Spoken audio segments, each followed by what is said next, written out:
And start piling up the pool. You gotta work from 9 to 5 and 5 to 9 again. It keeps on coming down the pipe and it never seems to end. Oh, when you're swirled round and roll, shot through a hole, push through a pole, spun out of control, sprung from a sprout, spilled out a spout. What it's all about when you're flushed out and out. The clatter and clank goes from tank to tank, and nothing ever seems to go back from whence it stands.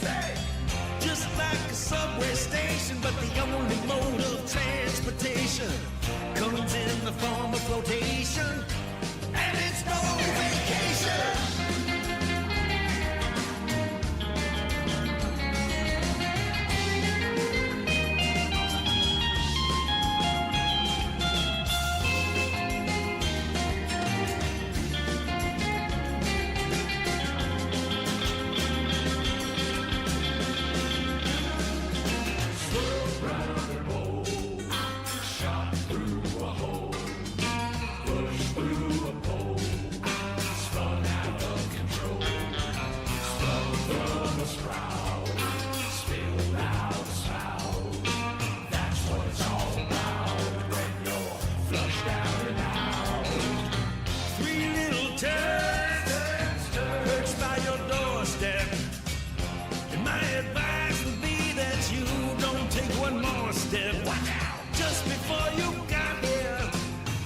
Everything was the same.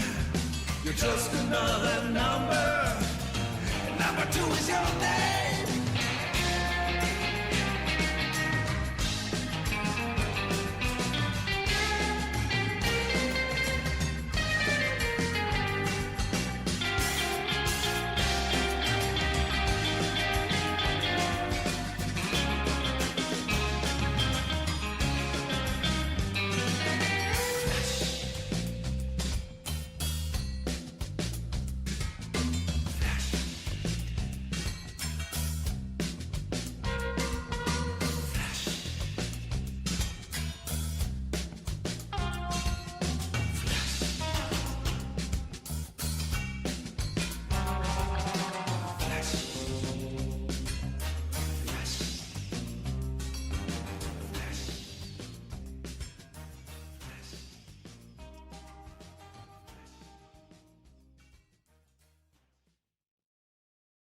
Folks, that was called Flush. Makes me want to spin it all day, swirling around the bowl. Get it? Spinning, swirling in the toilet.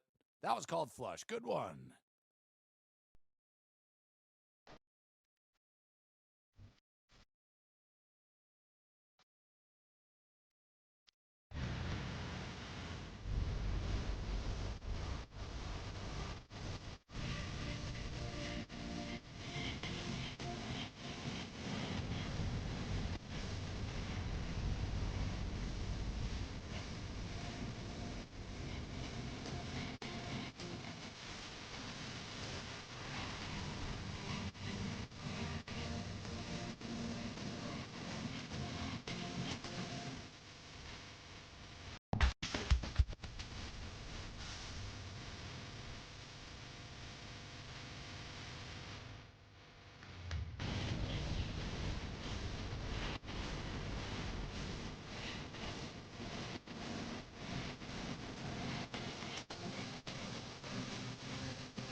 Hello.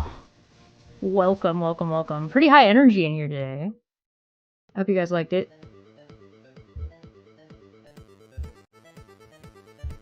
Hell yeah. Welcome. Happy... what is it, Tuesday? I think it's Tuesday. Hi, happy Tuesday, everybody. Welcome, welcome, welcome, welcome, welcome, welcome, welcome, welcome, welcome, welcome. I hope everybody's had a good weekend. I hope everybody enjoyed Chill Monday yesterday. It was pretty fun. Got some stuff figured out for our Doom box of Doom, which is lovely. Is my audio okay? Can you guys hear me alright? I want to be leaning in the microphone the whole time. We got a lot to talk about. There's been a lot that has happened with, between Canada and the United States the past couple of days. It's a lot. It's a lot. Now, I should probably ask you guys, is anybody surprised? Is anybody surprised that the trade negotiations fell through? Is anybody surprised by this? I mean, I think I've seen people pretending that they're surprised, but I don't think anybody's actually very surprised. Lake America. Yeah, we're gonna talk about that. I've got that pulled up as well. Let me get rid of this music for a hot minute. It's a little distracting. For me, personally. Hello, welcome. Hi. You're not even a little surprised? Yeah, it's not that surprising. I'm just gonna wait a minute while people trickle in here, as I'm being yelled at. Hello. Welcome. Alright, so there's a lot to talk about. So I'm gonna try. I've ordered this a little bit. Whoops. And then I minimized it. Goodbye. I've organized this a little bit by I think I got it as canonical as I can. I'm pretty sure I've got this. I've got shocked. Yeah, not that shocked. Yeah, I think that's how a lot of people sort of, at least that seems to be the vibe. Nobody's really that surprised. So I think I've got this as canonical as I could get it.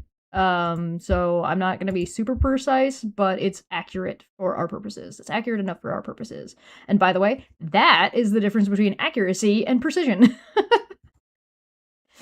Alright, it's accurate, but it's not precise. Okay. So this is the statement that went out that sort of initiated everything, right? This is the... Get this out of here. Excuse me, pardon me. Sorry, that's my bar of soap. I always keep some soap around. People are disgusting. There we go. Okay. I'm no political expert by any means, but I think I'm impressed with the helps that the feds are rolling out. It was one of two options, so not surprised. Yeah, not surprised. Yeah, nobody's surprised by this. Yeah, I changed the layout a little bit because I'm sitting over on this side now, so I hope you guys don't hate the layout. It's pretty simple right now, actually. I mean, I could put more bells and whistles in here, but okay, so this is kind of kicked off the whole discussion, I guess.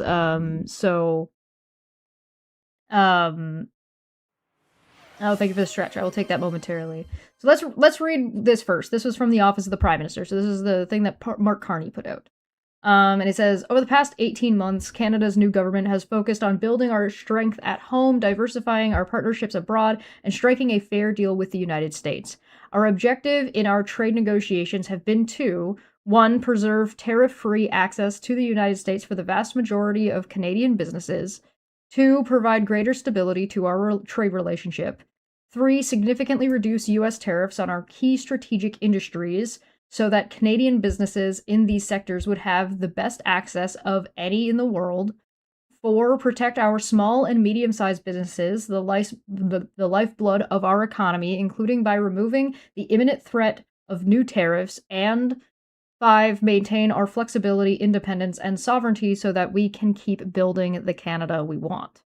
We have recognized from the beginning that America has changed and that we will not return to our old relationship. Our government understood before many that America is altering all its trade relationships, putting tariffs on its closest allies and charging for access to its vast market. We have worked in that context to strike a fair deal that would provide the best... We have worked in that context, to strike a fair deal that would provide the best access to the US market and greater certainty to Canadian businesses and workers. Throughout, our goal has been to secure the best deal for Canadians and never a deal at any price or on any deadline. In recent weeks, page 2, in recent weeks we made important progress towards improving Canada's position as having the best deal in the world with the United States. However, that progress has not been enough to meet our objectives for Canadians. As a result, this evening I have decided to suspend trade negotiations with the United States and have directed Canada's negotiators to return to Ottawa. They have worked hard in good faith to defend the interest of Canadians throughout these negotiations up until the very last minute. However, last-minute changes in the U.S. proposed terms were unfair, uneconomic, and called into question the reliability of any deal. At midnight tonight, the U.S. intends to impose 50% tariffs on roughly $28 billion of Canadian goods. Canada will match those tariffs dollar for dollar to protect our workers and businesses. In the coming days, the government will introduce additional measures to support Canadian workers and businesses, building on the nearly $25 billion in support provided over the past 18 months. All right, so that's interesting. These actions complement Canadians' core economic strategy. From day one, we have been focused on building our strength at home and diversifying our partnerships abroad. That strategy is working. We are advancing nearly $500 billion in major infrastructure projects.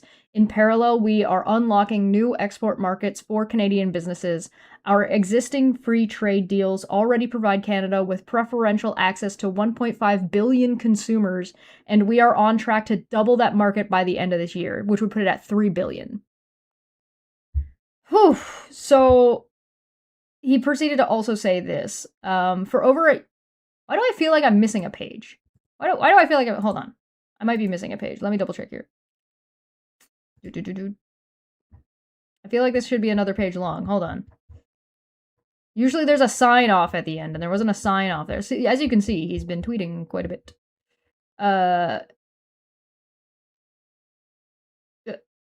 1, 2. I knew there was a third page. I knew it. I knew there was going to be a third page. I'm not crazy. You're crazy. There we go. I'm not crazy. You're crazy. Canadian access by the end of the year. Canadian economic growth is accelerating, and we are on course to have the second fastest growth in the G7 over the next 2 years.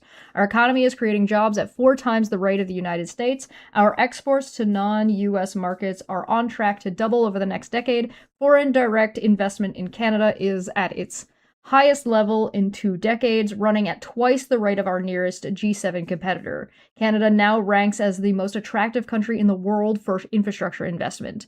Canada has what the world wants, and we will not allow any nation to determine our future. We will set our own course to keep building Canada strong. Signed, Mark Carney, August 21st, 2026. Okay, so what's our takeaway from that? I'm drinking Earl Grey, by the way. My takeaway from that is, to the surprise of fucking nobody, Donald Trump and his team, or his presidency, or whatever you want to call him, his gaggle of goons, I guess would be a reasonable term for it. They did this thing that they like to do. It's basically a rug pull for all intents and purposes, where they set something up, they do the negotiation, then they try to slip stuff in the last second to try to change the deal. Yeah, I can forward you the link. Do you want the link to Mark Carney's tweet, or like, is that what you're looking for? You want this? Or I can just send you all the images. Whichever one you want is fine.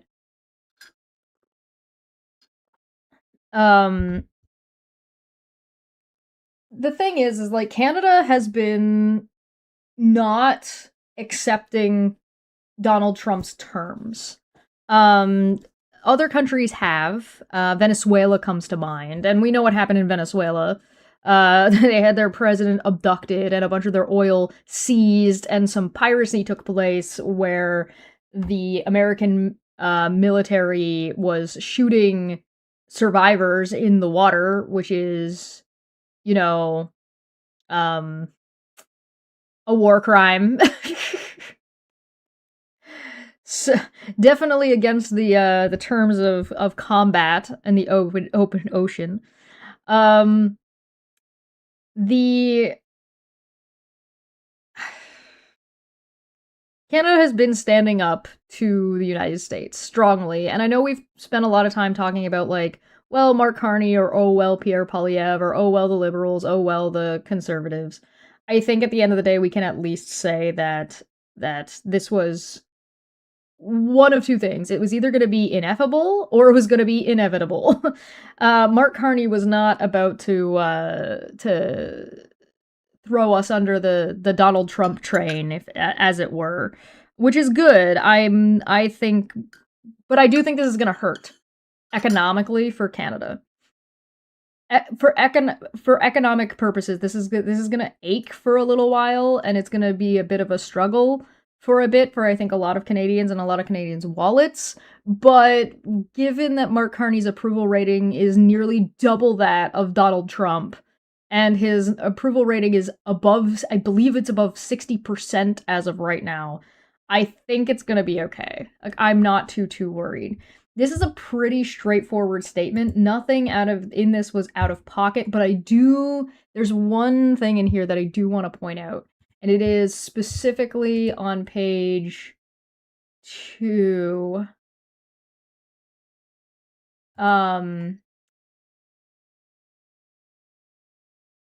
Right here. I have decided to suspend trade negotiations. You'll notice that there is almost no, like, usage of the word I, right? It's, oh, Canada's government. It's, oh, our negotiators. Oh, the country, and we, and this, and Canadians. There's one sentence in here that uses the term I. However, that progress has not been enough to meet our objectives for Canadians. As a result, this evening, I have decided to suspend trade negotiations with the United States and have directed Canada's negotiators to return to Ottawa. That's a big sentence. That's a big sentence.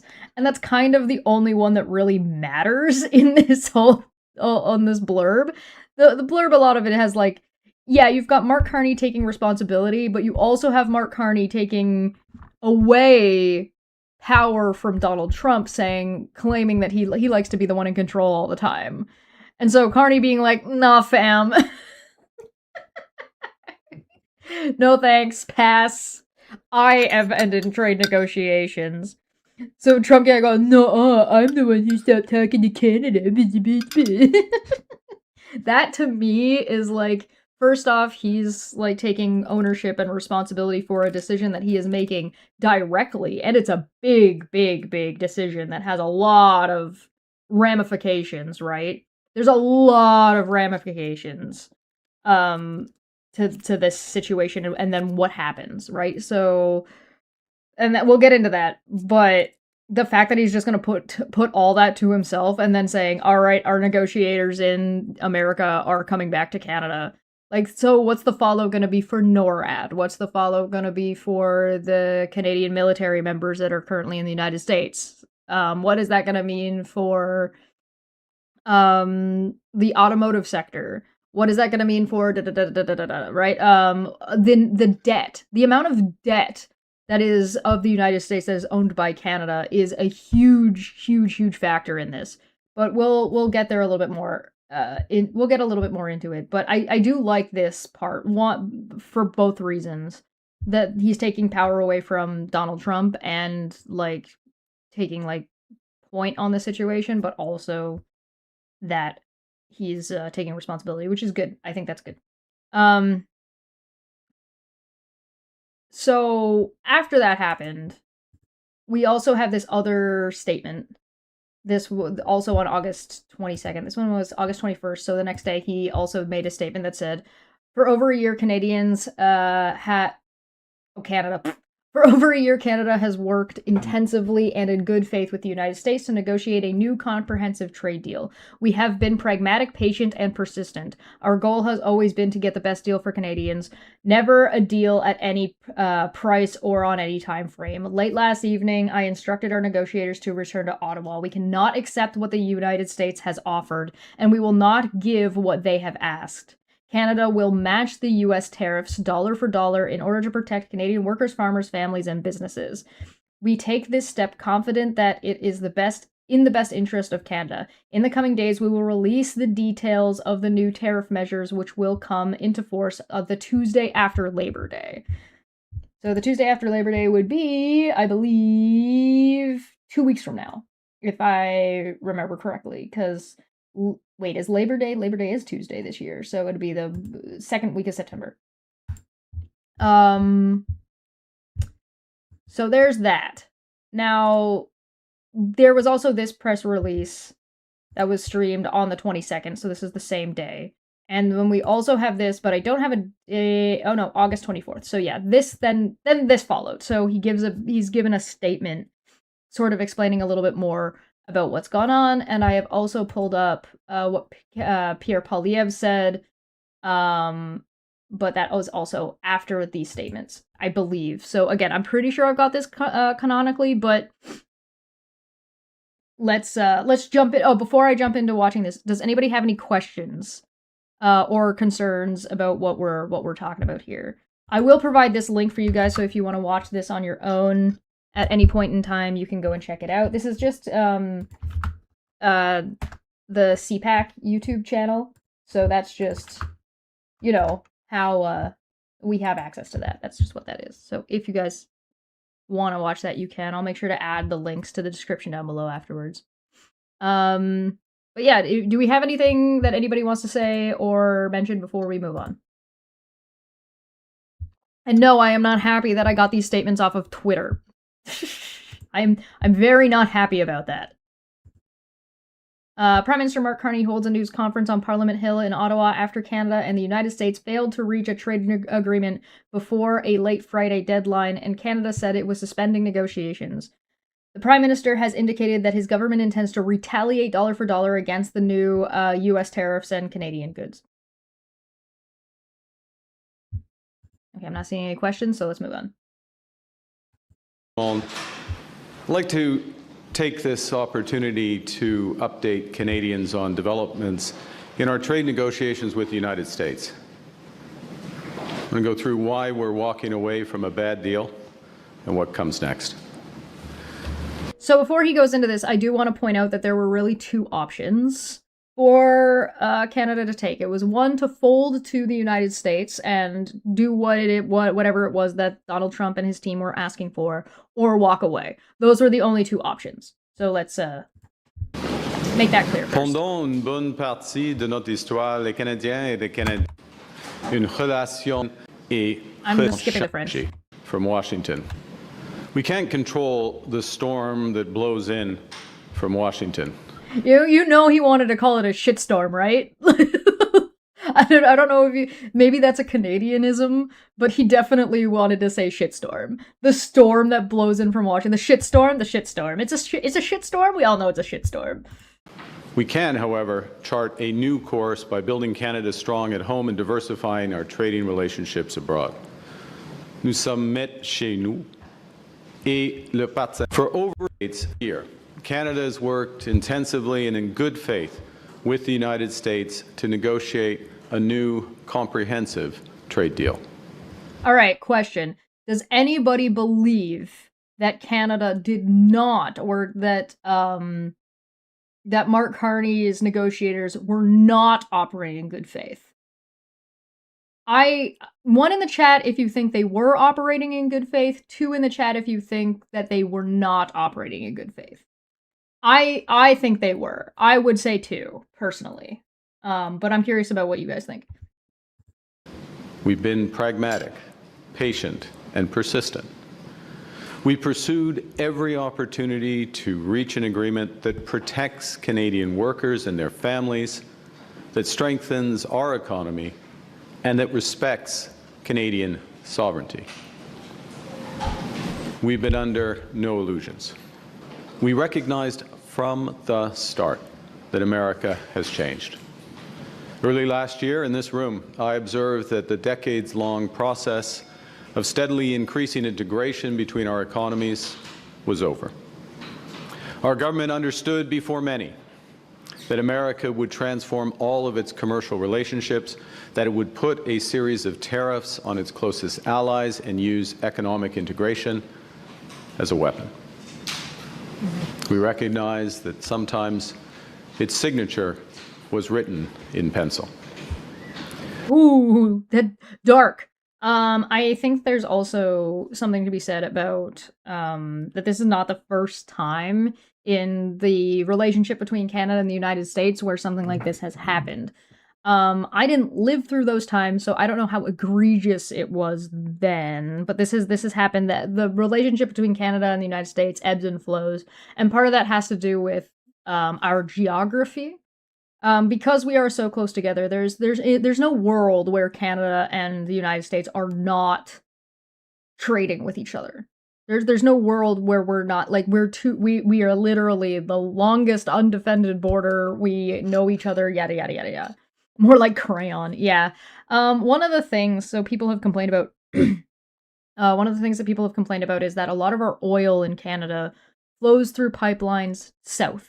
And we haven't been able to do a very good job of selling oil outside of, or like the United States being almost an exclusive customer. One of the reasons for that was the old NAFTA deal, which is now CUSMA. And one of the things that was negotiated out was like a non-compete. I don't remember if it was exactly a non-compete clause. There was a clause in there that was preventing Canada from basically selling our oil to anybody but the United States, basically. It wasn't quite that. It wasn't, but that's basically what was going on. And so that got negotiated out by Justin Trudeau during Trump's first presidency, and also one of the reasons why the pipeline that was put out, the LNG pipeline that was put out in BC or out west by Trudeau's government was able to even do that pipeline in the first place, right? So the what we're looking at now is a matter of the United States just trying to throw its weight around, which it does every so often when it feels like it's in a position to do so. I'm just saying that Donald Trump's not special, all right? He's special, but he's not that kind of special. We worked in that context to try to strike a fair deal on which Canadian businesses and workers could rely. Our goal has always been to get the best deal for Canadians, never a deal at any price or on any time frame. Last month, when the United States announced another round of unjustified tariffs, I gave our negotiating team a new mandate to seek a fair deal negotiated in good faith. Because I believe that people on the ground, on both sides of our border, want this relationship to work. The bonds between Canadians. All right, what do you guys think? Do you think that people in the United States want to have a good relationship with other countries? And then I would ask, do you think people in the United States want the United States to have a good relationship with Canada?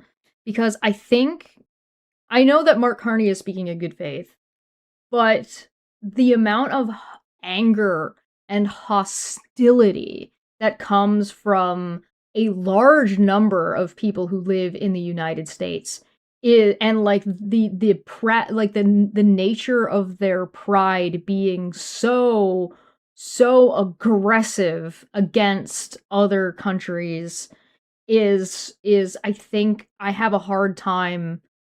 I am not certain that, I'm with Feline. I'm not certain that it's the majority of people that live in the United States. And I think that says a lot, because that's a lot of people. That's a big number. So I mean, I might be out of, but that's like part of that is informed a little bit by my experience. and admittedly my experience is limited, but like just the level of vitriol that comes out of like what seems to be a large number of people who live in the United States is like, I know it's not all of the United States. It's just there just seems to be a lot, and it's I don't know. I think operating in good faith requires and there are a lot of people in the United States that have Canadian family members and friends and shit. And Americans are long, and they remain strong. A mutually beneficial trade agreement is possible, one that respects our sovereignty, one that builds on our complementary strengths, one that lowers costs for families on both sides of the border, one that creates good jobs for our workers. Canada. Yeah, I mean, I could be wrong. To me, it seems like it's a large enough portion of people in the United States that it's a problem, if that makes sense. My Unfinished Journey says, for 2, hail Goblin and Carney, hail the resistance. Resist the man, baby.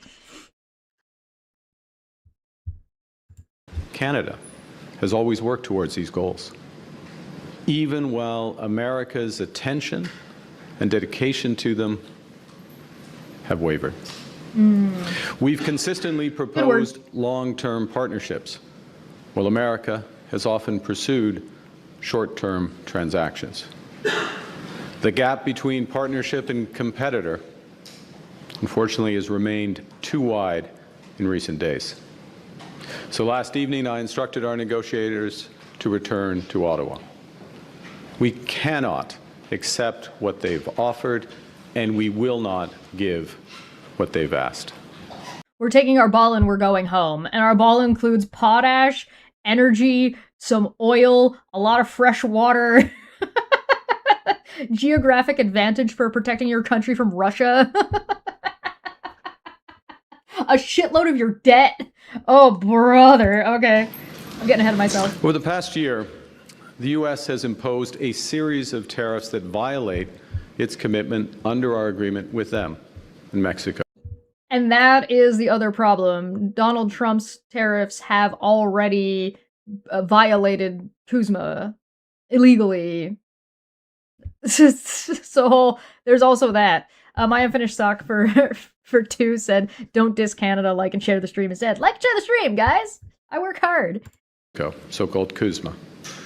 The United States has continually changed their rationale for these actions, from fentanyl to taxes on U.S. tech giants, to certification of U.S. aircraft, to the sharing of tolls of a bridge that Canada built and paid for, to our dairy policy. The aircraft being the F-1s, the F-35s? Sorry. To provincial decisions not to sell American alcohol during the trade war. To a television advertisement. If you didn't catch that, he just called it a trade war. Did it? Guys, our Prime Minister just said we're at war with the United States. Let's fucking go, brother. You know, there's something that I appreciate about Mark Carney, and is that he's not pussyfooting around.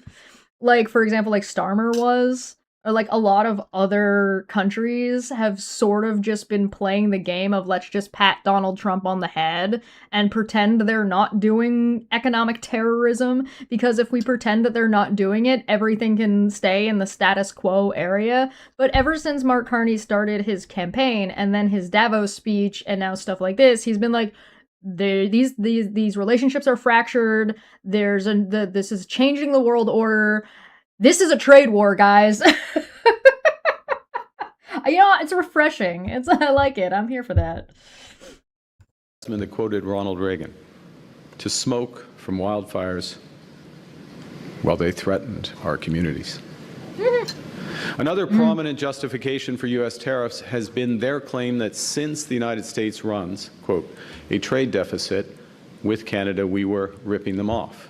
Quote, a trade deficit. And Joshua says, I know it will likely suck, hopefully on the short term, but I think this is only reasonable option left to Canada at this point. I'm glad someone isn't caving. I think you're right. I think that like the only option was to like bow down to bullying and fascism, which are both things that Canada historically has not done. I think if we kowtowed to the United States, it would be very much a slight on our identity as a country. Like, and I think it would have been against what the Canadian people have made very clear that they do not like. Canada, the Canadian people do not like Donald Trump.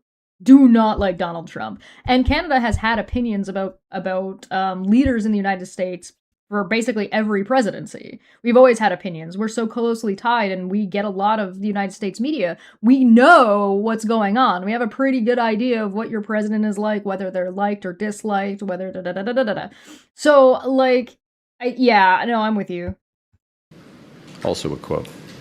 Also a quote. But the ripping them off. U.S.'s narrow merchandise trade deficit only exists because the U.S. buys so much of its energy from Canada. So if they didn't want a trade deficit and didn't want to buy so much energy from us, they could have just made their own shit. But they're not doing that. Like, this is the crux of the problem, right? If Donald Trump and the people in the United States actually cared about these issues and wanted to fix these issues, attacking Canada is not the way to do it, or it's not the most productive way to fix the problem, but that's never been the issue, is it? Canada fuels American growth, supplying 99% of their natural gas imports, 85% of their electricity imports, 60% of their crude oil imports.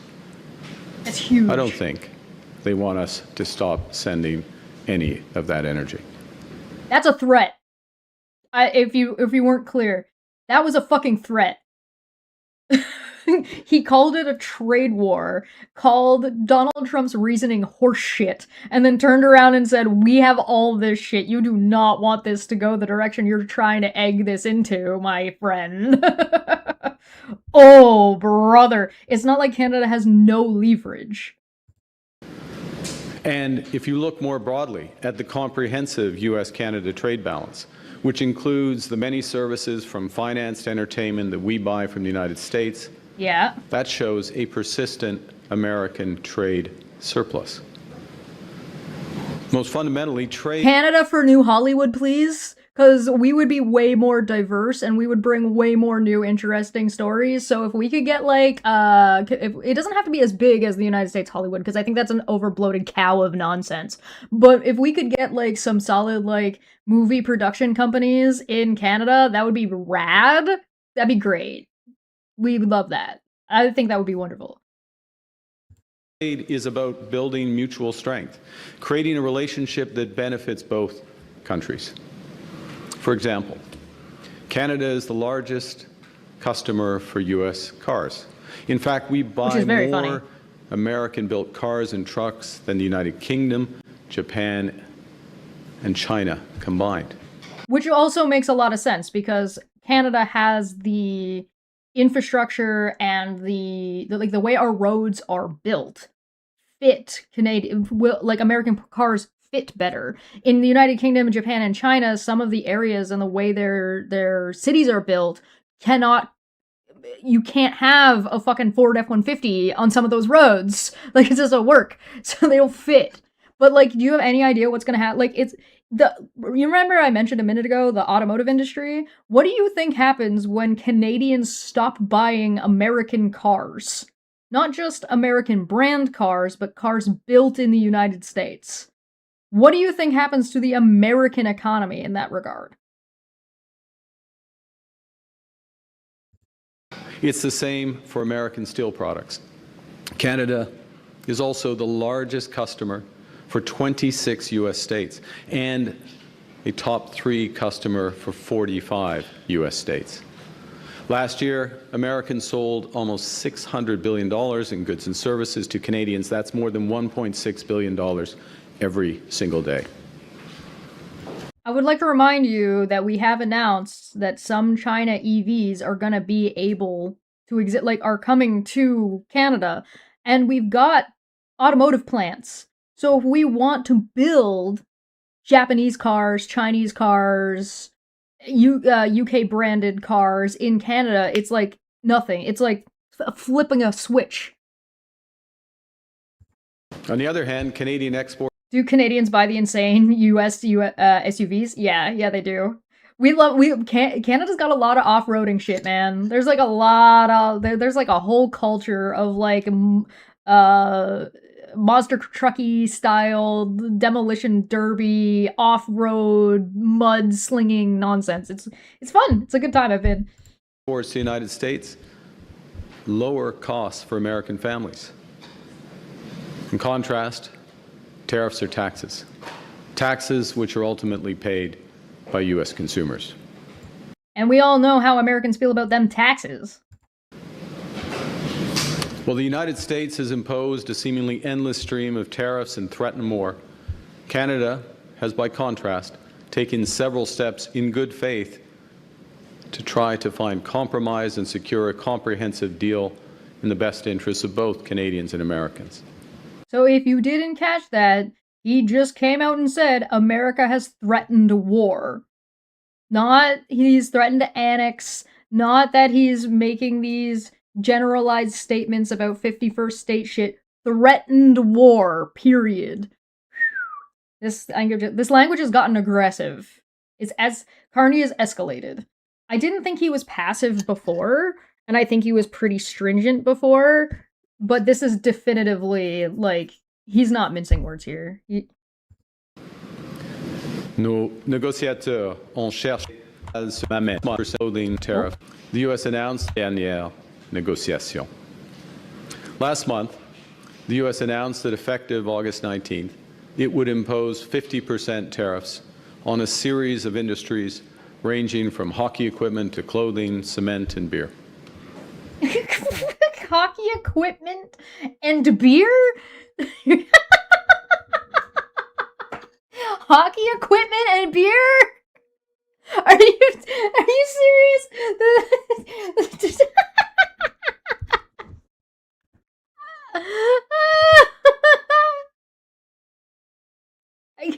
You know what? That's a whole suitcase to unpack, and I'm just gonna throw it in the dumpster. Can we get dumpsters in the chat, please? Thank you.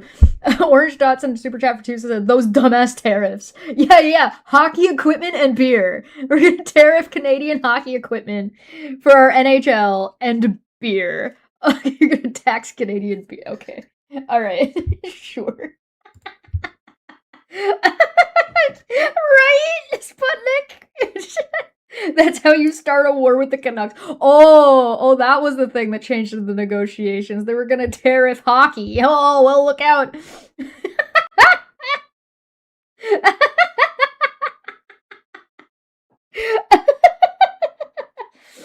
Oh.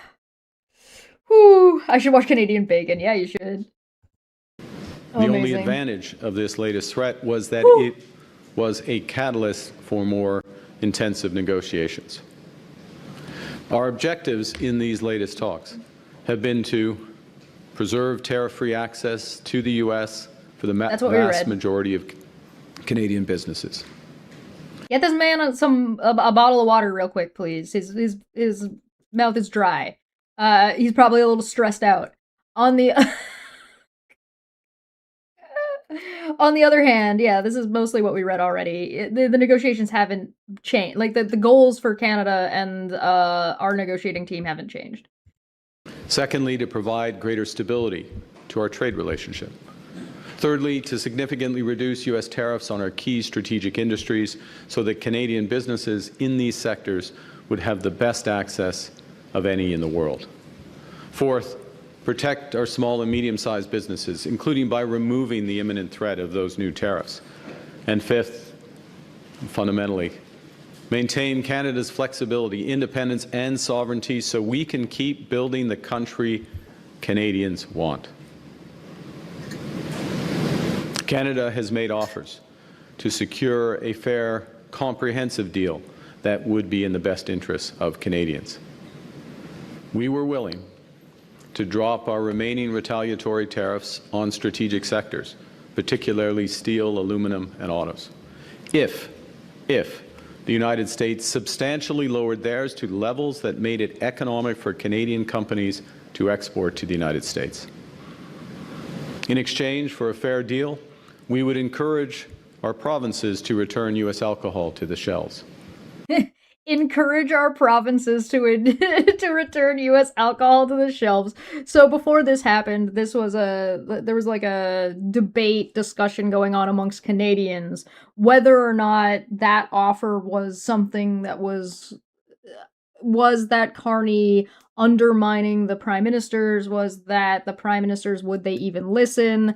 Was that Carney throwing Canada under the bus in regards to something that the clearly the Canadian people wanted? I had a different take. I'm like, yeah, no, let him say that he's gonna like tell them to put alcohol back on the shelves and watch nobody buy it. Like, you're offering peanuts. You're offering to pretend you're gonna give them peanuts. Do it. That's a great perfect. It's like offering America to have any money made from the bridge tolls when there's no fucking profits. Yeah, I'm in Premiere, sorry.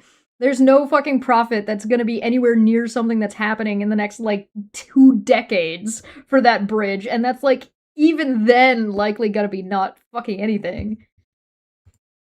And we would take administrative measures to protect supply management without changing the system itself, the U.S. quotas, or the tariffs that would apply. There were some things we wouldn't do. We were not prepared to compromise Canada's sovereignty or to undermine our key industries. What did he want, Alberta? Nous n'étions pas prêts à faire et sur la dernière minute. In weeks, there had been important progress made towards a possible agreement, an agreement that would have reinforced Canada's position as having the best deal in the world with the United States, including by securing the best terms for each of our most important strategic sectors and by providing greater certainty about our future trading relationship. Mm-hmm. And while we believed earlier this week that we were moving towards a mutually beneficial agreement. So they weren't at the point where they were about to definitively sign something. But I do want to point out one of the things that is important about these deals and these agreements and their stability is part of investment, business investment.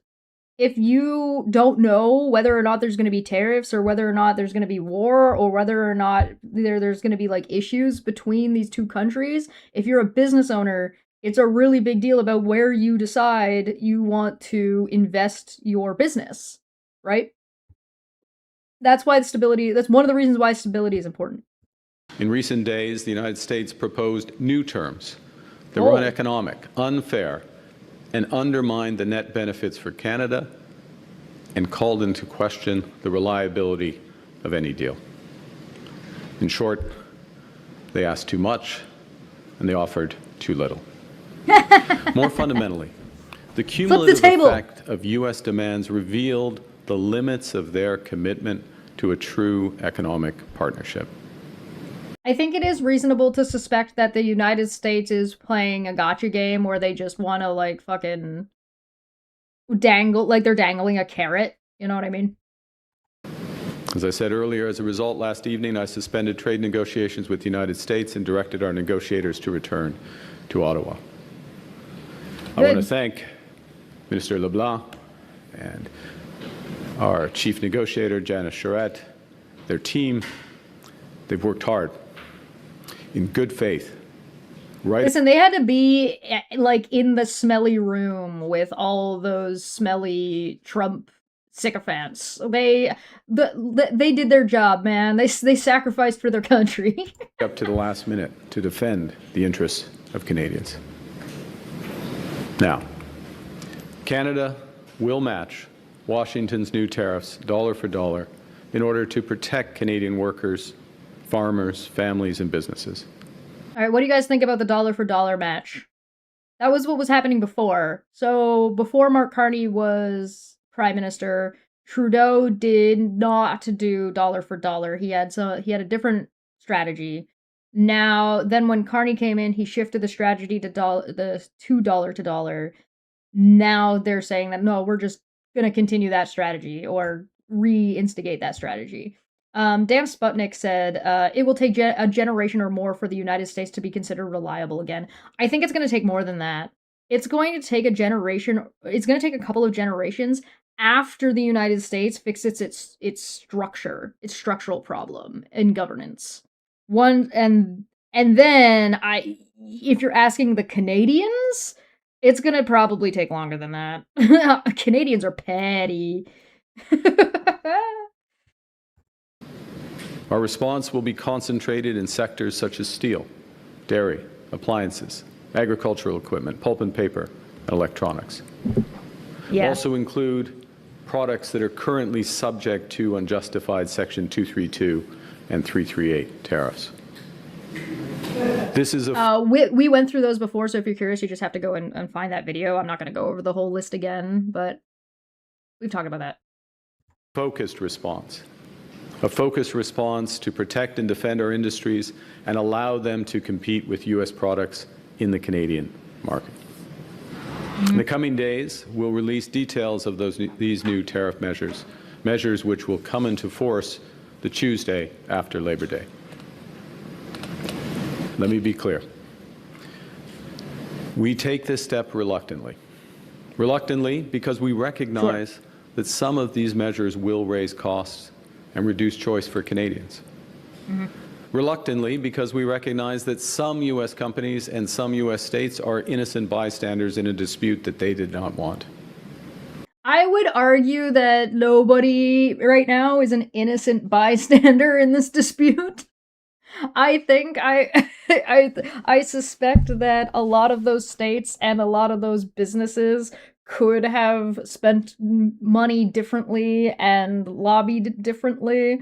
I being the only one I can think of is like maybe New York City. Like poor New York City right now has got like the best mayor they've ever had. Meanwhile, Donald Trump is threatening Canada in a way where Canada's gonna pull the plug on their power. Brother, valid, I guess. Need to get rid of the Electoral College. Yeah, the Electoral College needs to fuck right off. Reluctantly because this trade dispute is preventing Canada and America from doing so much good that we could do together. Sure. But at the same time, we take this step confident that it is in the best interest of Canada. And that by rejecting a bad deal, by standing up for Canada, by focusing on what we can control, we will build Canada strong for all. Not kowtowing to bullies. We don't negotiate with terrorists. Trump is doing economic terrorism, and we don't negotiate with terrorists. Building at home and diversifying trade abroad is not our plan B. It has been our plan A from the start. Canada will continue to pursue this path to build Canada strong because it's right and because it's working. Yeah. We're moving rapidly to build major infrastructure. We've already referred 27 nation-building initiatives to the new Major Projects Office, new ports, mines, energy corridors from every region of the country that now represent $500 billion in That's new huge. private We've talked investment. about this before, though. Projects that will help Canada build bigger, move faster, and trade more with the world. And hopefully ourselves. Grâce à Maison Canada, nous accèdons saisissons de data. Nouvelle ligne territoire. Nous allons 5 ans énergie of Canada, Quebec. Just last Monday in St. John's, the governments of Canada, Quebec, Newfoundland, and Labrador launched the single largest investment in Canada's history to build the largest clean energy project in North America ever. Une deuxième big economy will single vehicle will produce enough clean electricity to power every single vehicle in Canada. That's crazy. We're building our Hold on, say that again? ever to build the largest clean energy project in North America ever. Une deuxième Bay James. It will produce enough clean electricity to power every single vehicle in Canada. That's pretty big. We're building our economy while taking charge of our security by investing $500 billion into our defense, expanding our shipyards, growing our aerospace industry, increasing our cyber capabilities. And we're realizing Canada... Yeah, we recently signed a deal with Germany about AI and defense. So that also just recently happened. Its full potential as an energy superpower in nuclear, LNG, renewables, and low carbon oil and gas. These are the initiatives that are the future of our country. Canada is now the best connected economy in the world. Over the last year, we have signed more than 20 trade and security deals across 5 continents. We completed our most recent deal with... Oh no, Calvin has come in to warn us that it's the Jews! Oh no! It can't be! Oh no! I like that the chat was too short and he only got to, with a deadly laser? Is it a space laser? Is it a Jewish space laser? Okay. Canada is a Jesuit judicial dictatorship, as is the Commonwealth, and this group went to war with the United States in 2019, calling it a pandemic. They attacked all non-Catholic Christians with a deadly population to erase... What? Calvin, I think you missed a spot. I think you missed a spot from your copy-paste. No, still, hold on, start again. Wait, start again. You gotta go back. Go back. All right, keep going. Okay. The United Arab Emirates in a record 47 days. Canadian businesses now enjoy tariff-free access to 1.5 billion consumers. Over the next 6 months, we'll double that number through new trade deals from ASEAN to India. C'est ton. Nous allons étamer les discussions avec l'Union européenne. Yeah, imagine Europe was not... Imagine a world where Europe was not Roman Catholic. La deuxième économie en... Canada is building such unparalleled market access because we're trusted, because we're reliable, and because we have what the world wants. That's why the world is coming to our door. In just 3 weeks, we'll host the first Canadian Investment Summit in Toronto. Cool. The summit is attracting the world's largest investors who collectively manage over $100 trillion in assets. When they get here, they'll find a Canadian economy that has never been more connected or more ambitious. All right, the biggest issue Canada has right now in and amongst itself, is our lack of being very good at trading with each other. So, like, there are barriers between the provinces in trade. Now, those barriers, there used to be federal barriers, and those federal barriers have been removed by Carney, as was one of his promises during his campaign. So that's been fucking deleted. That doesn't exist anymore. So now the only problem is the agreements between the provinces themselves, and they have been working on that, but they have been slow. So I'm kind of hoping that this is going to kick them in the ass and speed them up.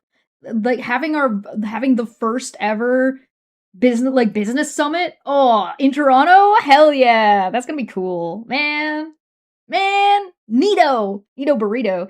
Victoria said, "Yo, did you buy tea yet?" B. No, but I am probably going out today because I'm running out of even regular tea. Nous réduisons les impôts. Nous avons ramené 13 points de portée de la moitié tout en une économie, éliminer tous les supplis, les comptes par éliminer, nous projeter canadiens. Oh, I guess the bot ran out of embaucher les text. travailleurs canadiens facilement. This fall, in Canada, even more competitive and attractive for businesses and strategic investors to build, invest, and grow. Yeah. The new U.S. tariffs are designed to hurt us and divide us. They're a They've all been like that. miscalculation. They're a miscalculation because Canadians will always take care of each other. We know we're stronger together. I think so too. In the last year and a half, Canadians have met this moment with resolve, with purpose, with strength. In many ways. Yeah, somebody tried to punch us in the face and we said, "Excuse me, what? Fuck you." Okay, bet. Most Canadians have responded to this shit with "okay, bet." Like that's been the whole vibe the whole time. Like there's a reason why you don't see people doing big protests against the United States. You don't see people doing big protests or bragging about buying Canadian goods or not buying American goods. And it's because everybody started doing that and then it happened passively. We don't need to have protests because we don't have to convince anybody. We're all on the same fucking page. We're like, hey, yo, fuck you.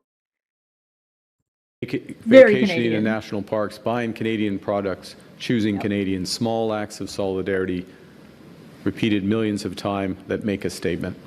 We're masters of our destiny. This government is matching that spirit with $25 billion to protect Canadian workers and businesses hurt by American tariffs. We're helping small and medium-sized businesses respond by investing in equipment, in productivity, and supply chain resilience.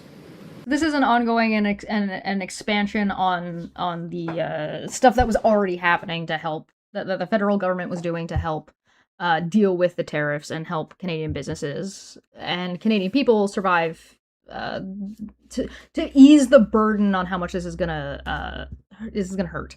Has PP been silent on this? No, of course not. Don't worry. I have his statement pulled up on the side. I like that Ethan said, "You're Canada, not Cantada." Mr. Fear said it's actually funny. Even the local No Frills is selling fewer American products. I can even buy strawberries from Quebec now. I know, right? Hasn't it been great?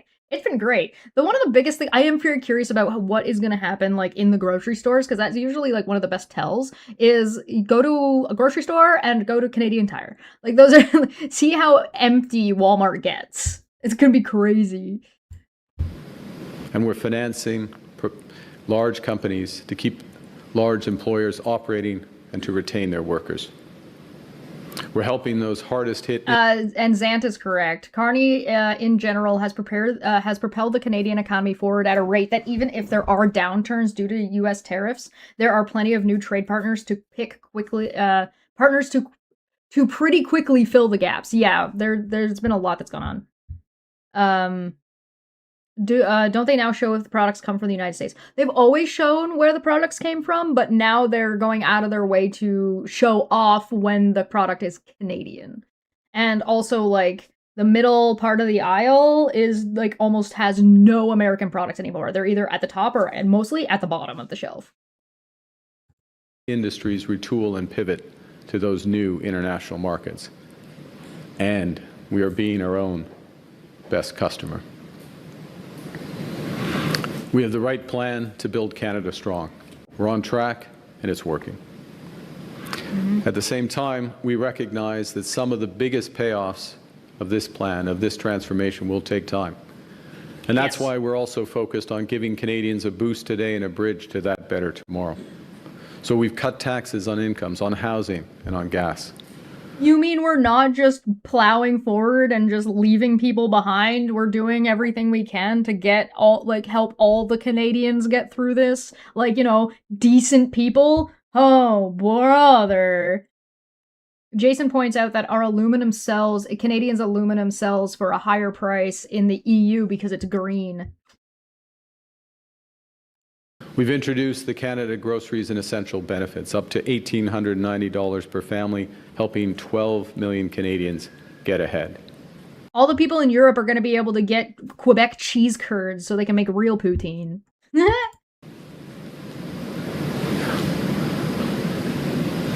We're stronger now. Roxanne says, I hope they policed grocery stores better, to be honest. Loblaws is in legal trouble, actually, because they weren't handling this well, or they fucked up, and then they were mislabeling products and stuff like that. So they're in court. I haven't talked about that on stream yet, but if you guys are interested in knowing a little bit about that, Loblaws is like the grocery store chain in Canada. It's almost got a monopoly, so I would not be surprised if they get trust busted in the near future based on the way things are going. But we haven't gotten to the point of our country doing trust busting yet. I think that's going to end up happening, but we're not ready for it yet. Than when the United States started this trade war. More unified, more determined, more ambitious. With the strongest fiscal position in the G7 and a resilient economy, Canada has all the resources we need to pivot and to prosper. Growth is accelerating. We're projected to have the second fastest rate in the G7 this year and next. To be clear, when he says pivot, he means pivot away from the United States, even harder. He's gone away from diversifying. Diversifying doesn't mean removing the United States. To be clear, diversifying just means adding more. Pivoting is moving away. So that's a language change. We are creating jobs in this economy at 4 times the rate of the United States. Yeah, we are. Our non-U.S. exports are up sharply. They're on track to double over the next decade. Foreign direct investment in Canada is at its highest level in 2 decades. It's running at twice the rate of our nearest G7. Trust busting is like breaking up trust funds, and like breaking up not necessarily monopolies, but like, for example, Disney. Disney owns a portion of Fox. It owns a portion of XY's Pixar. It owns a portion of, so like Disney owning too much gets broken up into the things that it owns, so it no longer consolidated into one thing, giving it ostensibly a monopoly in an area. So like Bell and Rogers need to be busted up, right? For example, they hold too much of a vertical monopoly, in my opinion. Loblaws is another one. Loblaws not only has nearly a horizontal monopoly, but has quite the vertical monopoly when you look into their supply chain. So it'd be like breaking that apart so that way it makes more money overall, it brings more benefits, right? Competitor. Canada. Canada now ranks as the most attractive country in the world for infrastructure investment. Yeah, we do. Last spring, I warned that America is trying to break us so they can own us. Yep. And I promised that that will never, ever happen. We are keeping that promise. Canada is becoming stronger and less dependent on America. We are already giving ourselves more than they can take away. And we are just getting started. This is one of those points, like the concept here is basically be able to rely on yourself so you don't have to rely on other people. It doesn't mean don't work with other people. It doesn't mean don't be friendly or make deals with other people. It just means you need to have your own shit together so that way if somebody starts trying to pull some shit, you're not reliant on them and they can't just do whatever they want to you. Can't get taken advantage of. As we observed earlier this week in St. John's, Canadians don't submit to the weather, we thrive in it. We don't wait to see which way the wind's blowing or surrender ourselves to the waves to be storm-tossed by events. We go surfing. We set our own course. We make our own weather. Au Canada, nous sommes maîtres chez nous de l'océan à l'autre. And I look The specific, Mackenzie? All right. Hello, Prime. So I'm just going to pause real quick. I'm going to take a quick break because we're now getting into the question portion. So that was his statement. Now, it was mostly basically everything that he said, like a longer version of everything he said in the posting. So that's good. There doesn't seem to be any inconsistencies between point A and point B. I am going to take that stretch. Oh, my back cracked. Thank you so much. I'm going to refill on my tea. Go get a drink, go get a snack, everybody. We're gonna get into the Q&A portion of this. There's still a lot to go through, so buckle up.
Oh, I made it back in time. Look at me go. I'm a hero. Whew.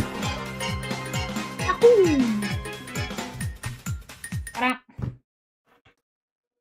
There was clock ticking in the set. That was from the song. It was from whatever I put on. If you guys hate that one, I'll switch it for next time. Okay. Oh, are you guys ready to continue on the shenanigans? All right, we're at the Q&A. So remember, please keep in mind that we play a game here, and that game is keep track if he answers the question or not. So if you think he answers the question, or if you don't think he answers the question, make sure you shout it out. And let's go. Prime Minister Mackenzie Gray with Global News. I'm hoping you can tell us what the specific last-minute changes that the Americans proposed that made a deal in Tenenbaum. Thank you for the question. Look, I would say two things. One is there are some specifics, and I'll give you some examples, but it was also a cumulative aspect, as I mentioned in my remarks, about the willingness dans l'ensemble in total to enter into a true economic partnership. But in terms of specifics, I'll give you three, and I know there's other questions. They weren't willing to negotiate in good faith, so there was no point in continuing negotiations, is basically what he just said. First, with respect to the auto industry. Sorry, I didn't change the scene. Thank you. Sorry about that. I'll put it back. I'll put it back and play it again.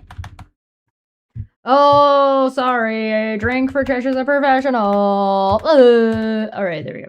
Thank you, Prime Minister. Merci, Monsieur le Premier ministre. Maintenant, nous allons passer aux questions. We have time to questions. First question, Mackenzie. Hello, Prime Minister. Mackenzie Gray with Global News. I'm hoping you can tell us what the specific last-minute changes that the Americans proposed that made a deal in Tenenbaum. Thank you for the question. Look, I would say two things. One is there are some specifics, and I'll give you some examples, but it was also a cumulative aspect, as I mentioned in my remarks, about the willingness dans l'ensemble in total to enter into a true economic partnership. But in terms of specifics, I'll give you three, and I know there's other questions.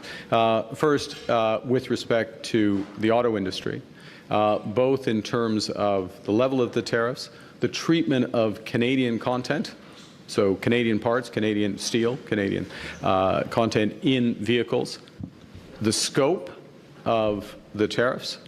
The Americans wanted to limit it to autos only, not include medium and heavy autos and light trucks, to be more specific, not include medium and heavy duty trucks, which is a big change, obviously. And Interesting. with respect to Ford's new plant, for example, in Oakville, which is F-350s, 450s, 550s, they would have been excluded.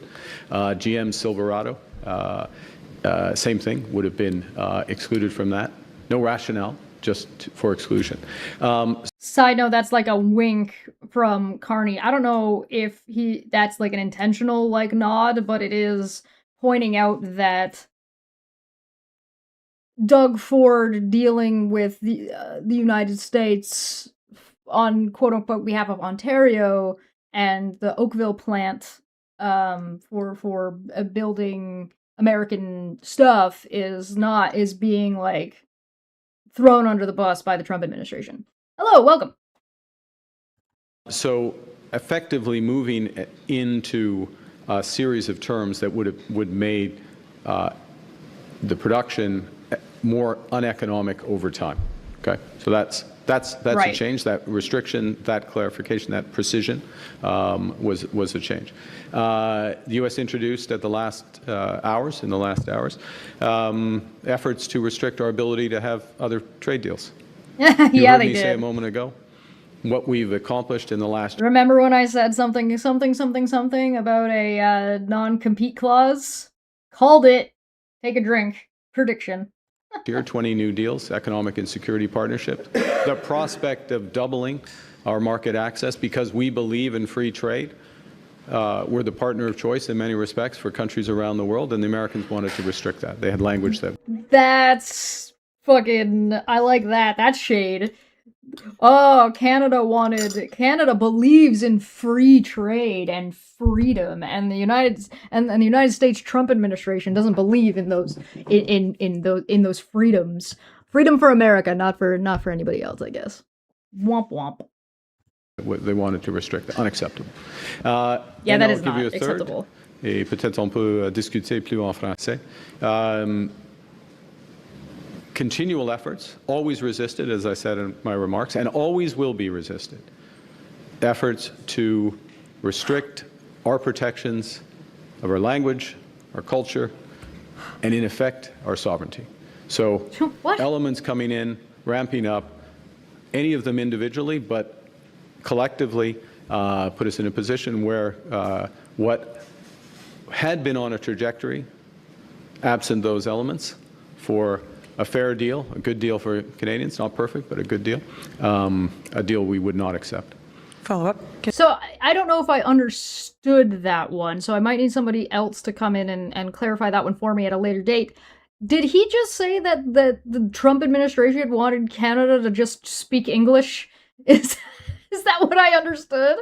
Because that sounds like that might be fucking what he just said. Toyota and Nissan are getting Canadian dollar signs in their eyes. Yeah, right. Oh my god, Toyota's big here too. Like in at least where I'm in Ontario, there's a Toyota is really popular. Maka.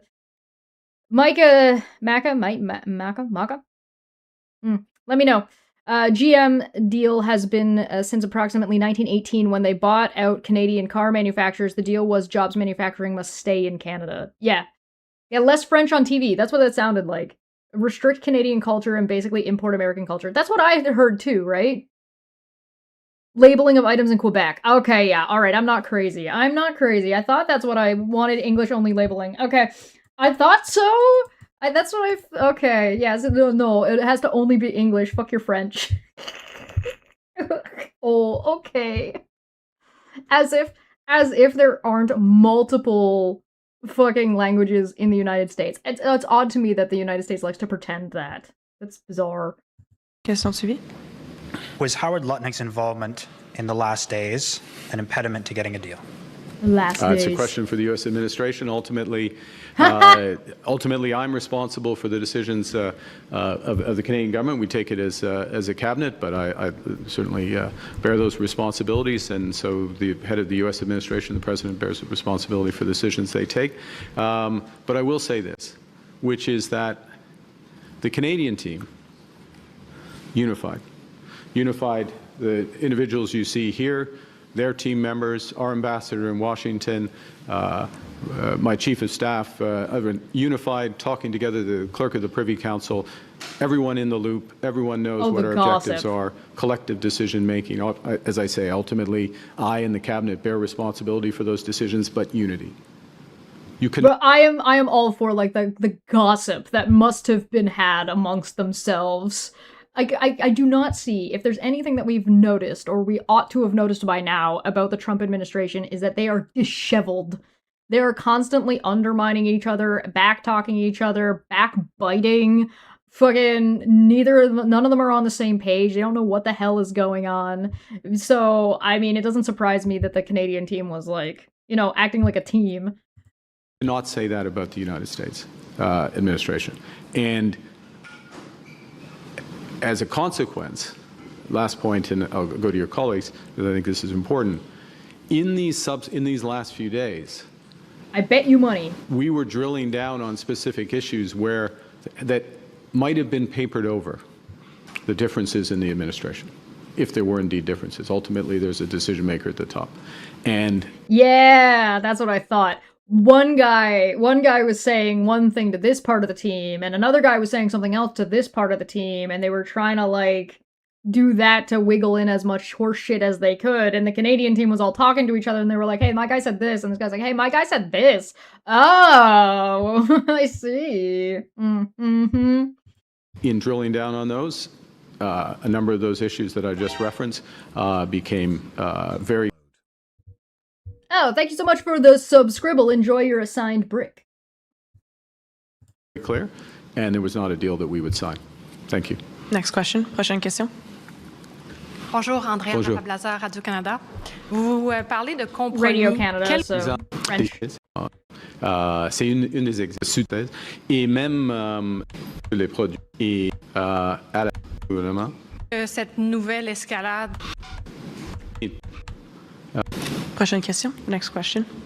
I'm pretty sure they were asking about what was the issue about French, like the French language, or like the issues of French Canadian stuff. And I think he was just explaining that, which we already went over. I'm not 100% sure. My French isn't good enough, but I think that's what they were talking about. Good morning, Prime Minister. Morning. David Baxter with the Canadian Press. There's a lot of people watching this right now who are rightfully worried about losing their jobs, losing their businesses in this trade war. Yep. What's your message to those people who are worried about becoming collateral damage? Well, If you have not noticed, now the press have picked up the word trade war, and they're going to be running with that one into the distance. yeah, thank you, David. A couple of things. First, the people in these industries, particularly the industries that are being hit today by these 50% tariffs, many of them are small, medium-sized businesses. They're in a wide range of industries, spread across the country, concentrated Ontario, Quebec, British Columbia, by and large. That's not exclusive, but it's that. And they have very much been top of mind. Top of mind, it's one of the reasons why we work so hard and stretch so far to try to get a deal. Now, but not a deal at any price, not a deal on any timetable. So a couple messages for those people. The first is we're going to hit back. Okay, we're going to hit back, and we are going to provide tariff protection where we can, where it's relevant for some of those industries. Steel steel products and others is in some cases an example of that. We're going to provide full tariff protection there to prevent Americans businesses coming in and taking business. So that provides some.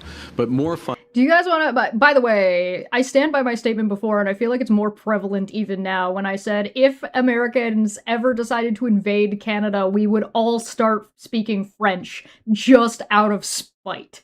We would all... Just to make them mad. Fundamentally, we will provide support and we will do whatever it takes to support these businesses. We'll be releasing details of this early next week alongside our tariff actions to support these businesses. And we will support these businesses for as long as it takes. In other words, beyond the life of this U.S. administration. Okay. Woo. I think that's the first time we've heard a world leader say something along those lines. There's been talk about like just dealing with the Trump administration and like kind of status quoing back to normal once the Trump administration is gone. I think this is the first time I've heard a world leader make such an aggressive statement about the US is going to be paying for this after the Trump administration is out. We're going to hit them back, and that bruise is not going to heal in the next 2 years. Get fucked. So there's various mechanisms that we've worked up. We'll give all the details in a few days, but think of working through our regional development agencies, also working through the Business Development Bank of Canada, and those will be the focal points for a limited number of easy-to-use but very effective programs that are going to help these businesses work through this period, pivot as necessary, because part of what we're seeing is what the potential future limits are to the American market. Follow-up. Next question suivie. And in the last couple of days, Yeah, you're right. The water treaty and the borders are tied together in the West Coast. That's coming in November, and it's going to get really crazy by the year's end. Yeah, the Great Lakes are going to be a really big point of contention in the next handful of years. we heard some pushback from some of the premiers, such as Wab Kinew. Susan Holt said she was reluctant to put liquor back on the shelves. Quebec's Christine Frechette was saying she hadn't made up her mind on what Quebec's response was going to be yet. And Doug Ford was uncharacteristically silent, but he did send you a letter outlining his red lines last Monday. Just did any pushback from the premiers play a factor in the decision to end talks with the U.S.? Thanks for the question. First, let me say a couple things. I mean, the short answer is no. So just to give you that perspective. But, and this is an important but, the dialogue with the premiers in the last few days. What? That didn't show up on the screen. Sorry. There's a chat from member Hawkskull, who's been a member for 75 months. Sorry, at the mechanic level, said it was just announced that Dolly Parton has passed away.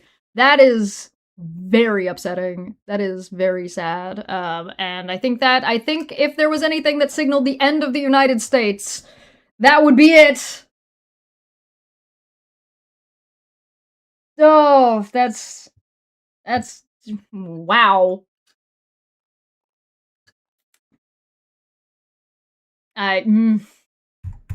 All the good in the United States is gone.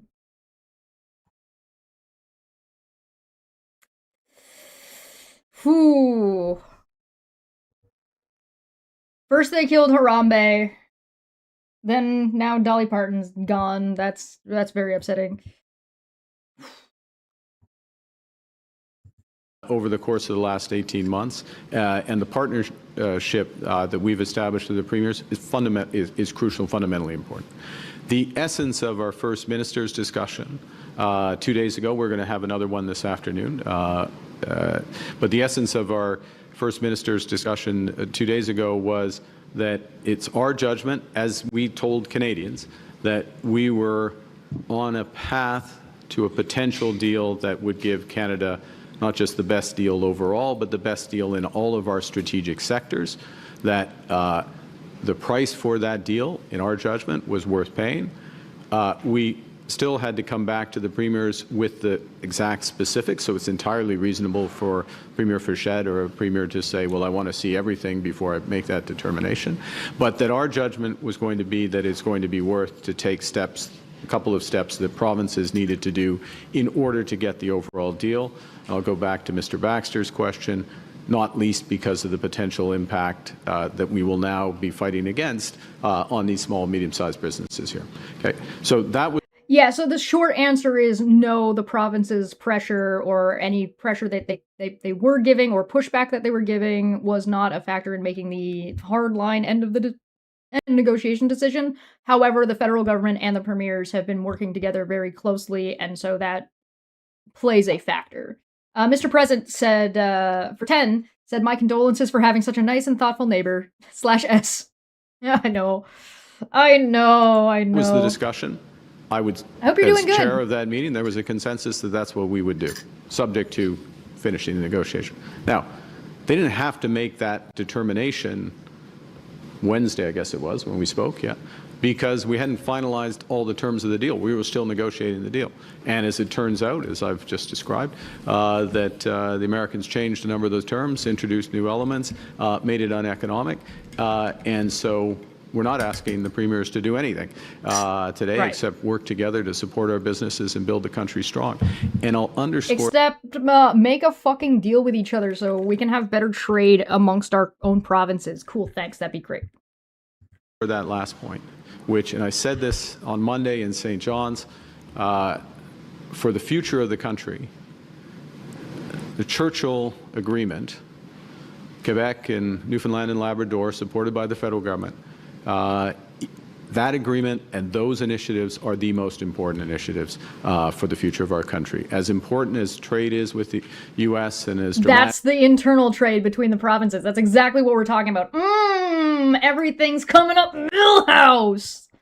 As the issues are and the response that we have to give in certain industries, what we're doing ourselves, premiers, the federal government, truly Canadians, is far, far more important. It dominates. Thank you. Next question. Prochaine question. Good morning, Prime Minister. Mike Blanchfield, Politico Canada. You've outlined a few things that the Americans asked for that were unacceptable to Canada. Did they ask about critical minerals, given that their importance, their requirement for it, and how did that play out, and what happened at the last? Well, thank you for the question. Look, the critical minerals, other aspects of energy, but let's focus in on your question, critical minerals. There is a real opportunity for cooperation between Canada and the United States in critical minerals, just as there is cooperation between Canada and other G7 countries, like-minded countries, on critical minerals. We are demonstrating that cooperation right now. Over the course of the last 12 months, we've signed... Hey, Brick, good to see you. Oh, you didn't get... Yeah, YouTube notifications has been really shit recently. Like, it lulls and lags sometimes, and sometimes it's really good. Go and make sure you're subscribed still.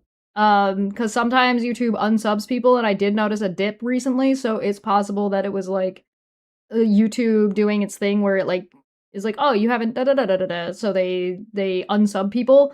I think they say still that they don't do that. They definitely do that. So double check to make sure you're subscribed, everybody. 50 deals, or it's on the order of $50 billion worth of 100 deals in 100 days. Critical minerals, stockpiling other forms. So I would like to point out again, back to this fucking 100 deals in 100 days Donald Trump thing. He can't even get a deal with Canada. And even when they got close, they basically self-sabotaged it. Fucking God, what a bunch of losers. And having the U.S. as part of that process and merging some of the processes that the U.S. have, they have a tariff initiative that they've worked on. We have the G7 action plan, which we launched in Kananaskis. Bringing those together makes sense. Good opportunity. Kind of thing you do as part of a trade deal. One of the reasons to do a trade deal with Canada. So yes, makes sense. Now, in the Dolly Parton's Jolene is Dolly the Jolene. That's Dolly Parton. Context of the U.S. putting 50% tariffs. Working 9 to 5 is Dolly. Working 9 to 5. That's Dolly Parton. On a bunch of our business, trying to influence our cultural support and language protections. Victoria for 2 says, I am still subbed. And oh my God, they're gonna march.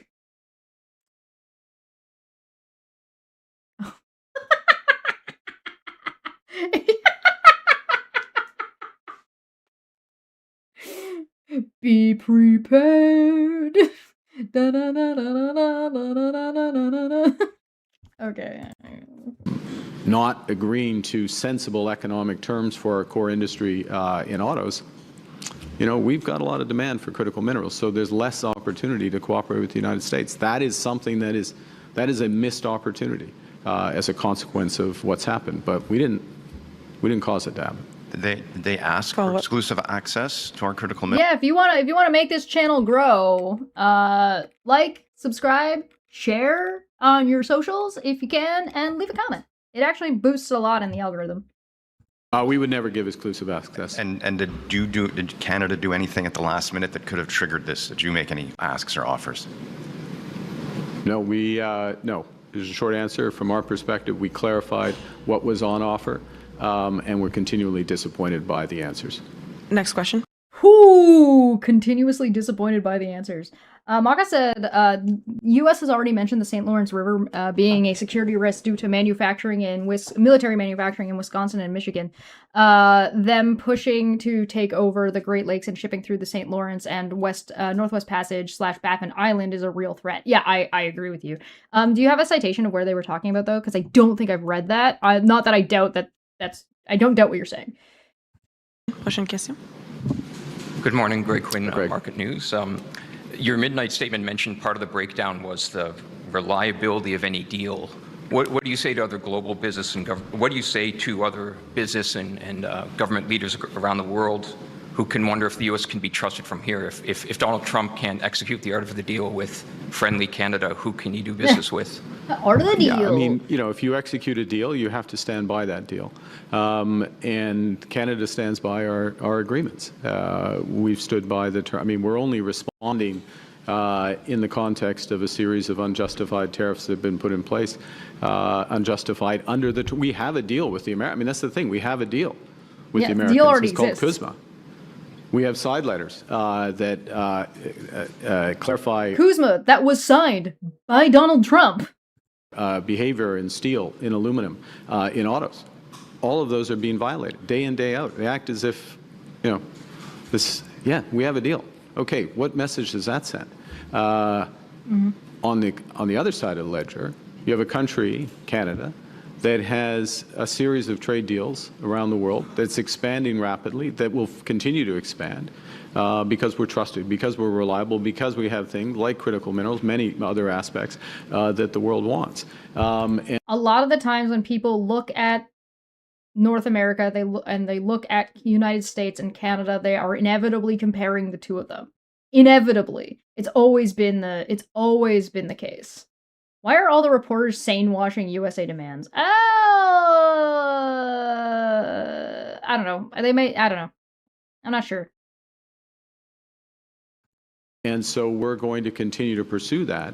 And one thing that we certainly were not going to accept was any restriction on our ability. Yeah, no worries. Thank you so much. I really appreciate that. Maka, thank you. To execute those deals. Follow up. Secondly, was part of your calculation around declining U.S. bargaining power? I'm thinking of President Trump's polling numbers versus yours. I'm thinking of already elevated inflation that American consumers are facing, and also, recent instability in the U.S. bond market. Well, let me send me the link to your stuff too. I definitely want to check it out. Let me say a couple things. No.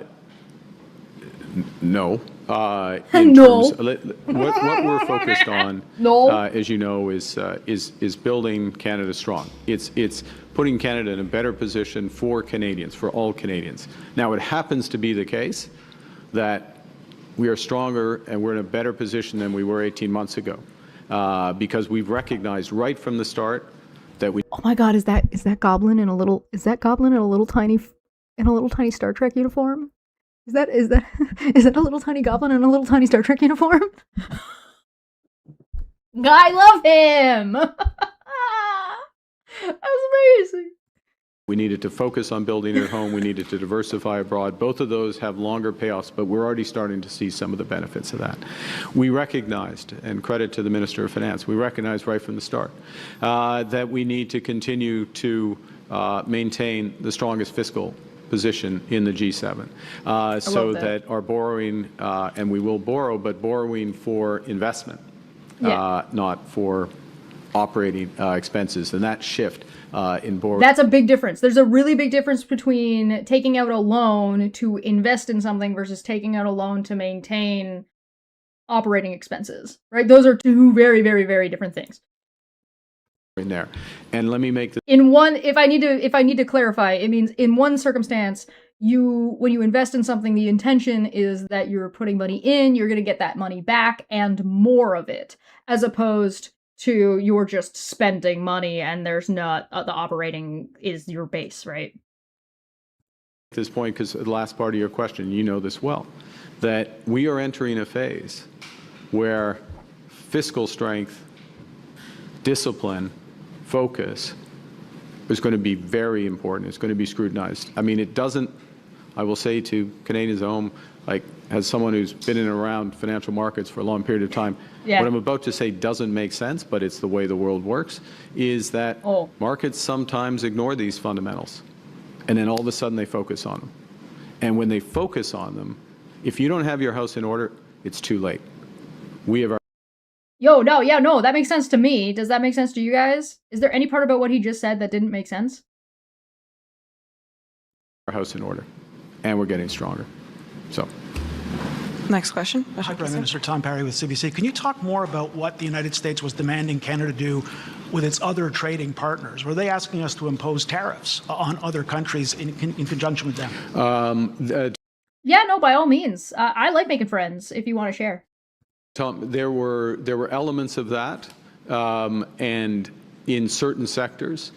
And to be clear, there were elements where we would see the merit of that as part of a comprehensive deal that made sense for Canada.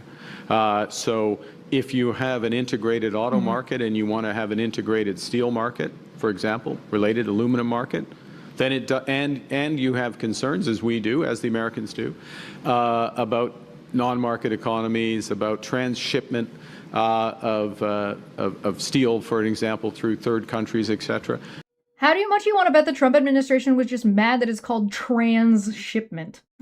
Then it makes sense to align, and I would say that, again, within a comprehensive deal, we'd be prepared to do that. But that's us deciding to do something that is in our joint interests, as opposed to being told to do something or being restricted from doing something else. Now, the second point is there are a series of steel and aluminum related. By the way, if you do that, though, you should have an integrated market. In other words, the tariff level that you apply from Canada into the United States, because America wants to tariff everybody on everything, but the tariff level you apply should be clearly the lowest. It shouldn't be the same as other people. It should clearly be the lowest because you have this added market protection. That's part of the negotiation. Yeah. We weren't satisfied ultimately. Yeah, it's similar to the EU. Yeah. Where on steel, aluminum, and related products, so-called derivative products, think HVAC systems, nuts and bolts, anything that's Bombardier products, Bombardier recreational products. There wasn't enough movement. Then there's a separate issue, and I'll just stop with a sentence here, which was language which suggested restrictions in terms of our ability to execute trade deals. Yeah, I think from the United States point of view, from Donald Trump's team's point of view, curtailing Canada and Mark Carney's uncanny ability to make friends and make a whole lot of trade negotiations go through a whole lot fastly is definitely something that the United States would want. You know what I mean? Like, Mark Carney has been just embarrassing Trump on the negotiating field globally, where Trump, art of the deal, he's the best negotiator for the United States, he's gonna meet the moment, blah, blah, blah, blah, blah, blah, blah, blah. Whereas Carney is actually out there making these deals, doing these negotiations, being like the making Canada into the middleman. Like, the amount of power you have as the middleman when you control the, for example, like a strait. If one person controls the strait and everything's got to go through between point A and point B, if you're the one who controls the strait, you've got a lot of fucking power. Oh my god. So, like, Yeah, I have not seen the Bloomberg stuff today yet. No. which would always be unacceptable to this government. Follow up. What do you think their goal was there? What were they trying to do? And if I could just, a second part, what were they asking on culture? You can ask the first, not double follow-up. Since you asked, could you ask? I'm going to say no. You can't ask 3 questions. Look. Sorry, now I've forgotten the first part of your question. What was it in trying to get us gain more control over our trade policy? Oh, why are they trying to? Why are they trying to do that? It's a power play. Because they're weenies. It's a power play. It is. And You're right. you know, becomes a question of sovereignty. Look, let's take a big step back. Big step back. Why would the United States want to control Canada's bargaining power and middle power? Yeah, no, like, because why wouldn't they? And this is what is unfortunate about the situation we're in. Have a good day. We're here for the right reason, but it's unfortunate. Canada and America and our G7 partners, we think about a lot of issues the same way. We're concerned about excess capacity in non-market economies.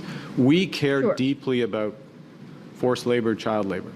We want it, and I'll take that second example where absolutely, do we want to cooperate? Do we want to share information? We want to align our approaches and our implementation of those approaches, and was that potentially part of this deal? Absolutely. Whoa! Whoa! Wait! Whoa! Aligning our interests to not have child labor while the United States has concentration camps? But is Carney building an amazing ballroom? Oh. Gilded toilet? Oh, brother.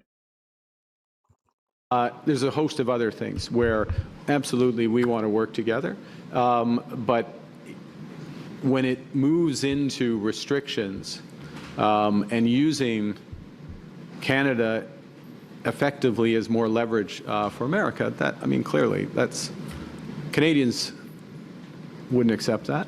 No. We're a proud, independent country. We've got the right values. We'll make our decisions about who we want to trade with and how, and including on how we work with the United States and other partners. Thank you. Near the end of this one. Il y a un seul follow-up. We'll have time for one last question. Dernière question, Chris. Oui. Good morning, Prime Minister. Chris Bernardi from the National Post. The government to date seems at least... Sorry, I'm not a fan of the National Post, mostly because they're almost ubiquitously owned by the United States. Publicly to have been very reluctant to wield critical minerals and energy as a weapon as part of this trade war. Is that... Well, they're calling it a trade war now too. But no, we've been mentioning that we control a bunch of your energy and we're going to turn off your power. Fuck you. Is that going to change now? Are those on the table? They never weren't on the table. We have a range of other options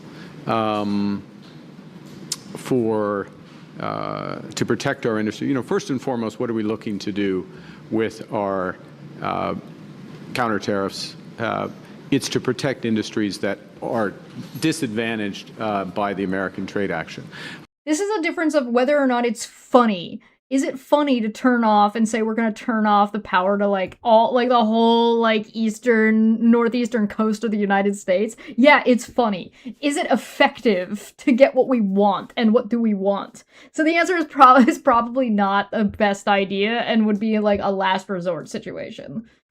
So we start with that, and then we think about matching in ways that have the least negative impact on Canadians. We don't like doing these, but in this environment, it makes sense.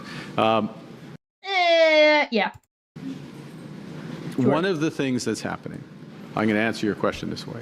One of the things that has happened over the course of the last 12, 18 months is that we have considerably ramped up development of critical minerals. Without a doubt, I can't put a precise number on it, but much less of that development has been related to the United States than it would have been if we were not having these trade issues. It is clear to Canadians. We would turn the power off if there were like American military boots on the ground. That's the type of situation that would be a last resort. The value of diversifying our partnerships. And it's clear to Canadians that I'll say something. It's clear to Canadians that a pipeline to Asia that exports oil to Asia, or an LNG facility that exports LNG to Asia, is more valuable than just the dollar value because it helps diversify our economy, our partnership. It makes us less dependent on the United States. Oh, thank you so much for using your Prime sub. 33 just subscribed with Prime. Thank you so much. I mean, I'll just state the obvious there. So that's I'm putting that in. I'm taking your question transparently and turning it to the positive of how we act to build out this, as opposed to pulling relationships that already exist, and restraining them. But we'll see. Last follow-up, dernière So question. that's it's not off the table, but we'd really rather not. Probably double barrel it because it's the last one. But first, do you plan on I can't now. You're squeezing water out of a rock? Tom tried that. It's Do you plan on reviving certain measures eliminated as what previous concessions, the digital service services tax, the U.S. streaming payments for CanCon, for example, those measures? And why does it feel like today Mark Carney is going to war? Yeah, Duncan's got a good point. Trouble's coming when even Quebec is feeling patriotic. Yo! I'm telling you, man, if Americans ever put military boots on our soil, we're all gonna be French instantaneously. Every Canadian, every single one is gonna go, je ne parle en anglais. I don't know how to speak English. I don't know. Je ne comprends pas. Et tu? Et tu bien? Non? No. Fucking Christ. Trade war. Trade war. Because we're attacked. Look at him. What do you mean? Or when you get attacked, we got attacked. U.S. put 50%. We waited until the United States decided to actually implement these so-called 338 tariffs. That's fine. It's okay. Just because you might not like Bloomberg, it doesn't mean that there isn't something value to talk about by looking to see what they had to say. We've got the reserves, we've got the resilience, we've got the plan, we've got the focus. We will respond. We're going to focus on what we can control. We have the morale. In terms of, let me say this, in terms of measures and tax and others, we are constantly looking at our tax system, how we can make it as fair as possible, shift the burden to those who are most able to pay. Oh, you mean tax the rich? I'm sorry, did I just... Is it tax the rich? Is that what I just tax the rich? Oh, how socialist communist of you, because nobody knows what any of those words mean anymore. Omelette du fromage. And in a way that incentivizes investment and entrepreneurship, right? We are, all elements of the following: build Canada strong. It's not just like it is the plan. And so we want builders to put money to work in new businesses, in big infrastructure. Zant says, I'll just be asking Americans where the bathroom is in French in every response to every sentence. That's what it's gonna be. Bonjour, je m'appelle Nanana. We want them to put to work in Canada, and that makes it strong in ways for all. You could basically, in Canada, you could probably change all of the labels in the grocery store to French, and everybody would probably be fine. Like, they'd freak out, but, like, everybody would be able to find their shit relatively easily. Il faut avoir une question en français, si je peux, oui. En français, si je peux vous demander de répéter, est-ce que nous sommes maintenant en guerre commerciale totale? Okay, the last one is French, so we're going to stop there. And we're going to take another break, and then we're going to look at some of the responses. What do you guys think? Was this, like, a pretty solid announcement? It was definitively not, we're touting our guns now, and we don't have torches and pitchforks. We're just stepping away and being like, we're going to step away from the negotiating table until the United States is ready to play ball. And until they're ready to play ball, there's no point in continuing. That seems to be the ultimate takeaway from what I got here. But we're going to look at the follow-ups to this, and we've got a Trump Truth social post to look at. We have something that Pierre Poilievre put out a statement. We have a statement from Danielle Smith, and then we have another video. So we've still got a lot to cover today, and we will be right back, but I'm going to take a quick break. Thank you so much for joining us. And I'll be right back. Oh, hold on. Let me change the hold music to something because you guys didn't like this one. Let me pick a different one. I'm sorry. You didn't like that one. Let's just do silly little songs. Make you guys feel better.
And we're back. Okay. Yo, welcome back. Hi. What's up? Welcome back. Hopefully you got your drink, you got your snacks. We're ready to jump into the next part of this. P2! Oh my god. Alright, like I said, this one's gonna be a little bit longer. Well, I'm wrong. Where'd my headphones go? I'm blind! I'm crazy! There we go. This one is gonna be a little bit longer today, just because there's been a lot happened in the course of, like, 2 days. So, we need to look at... Shut up! We need to look at what the responses have been from Donald Trump, which is pretty short, and then we gotta look at some other stuff. Okay, I think Carney answered the questions. If you think that Carney didn't answer the question, you let me know, but I'm pretty sure he answered the questions. So, Donald Trump. Lots of bluster from Doug Ford, because Doug Ford called him a loser. Who is the premier of the... Actually, this is probably after. Hold on. We'll save this. Hold on. Save this for after, when we get to Doug. Alright. So, Pierre Poilievre said, as Canadians are vulnerable to an escalating trade war with the United States, trade war, Parliament must be reconvened. Canadians deserve answers on how trade talks collapse, what tariffs will cost their families, and how their jobs will be protected. Prime Minister, reconvene Parliament now. So this is the statement, Leader of the Opposition, Right Honourable to Mark Carney. This is as of August 23rd. It says, Dear Prime Minister... A subject, reconvene Parliament. Dear Prime Minister, we must put the national interest first. The failure to secure a durable trade agreement, together with escalating tariffs, now threatens deeper economic pain on top of a decade of rising costs and zero economic growth in the Canadian economy. That's just not true.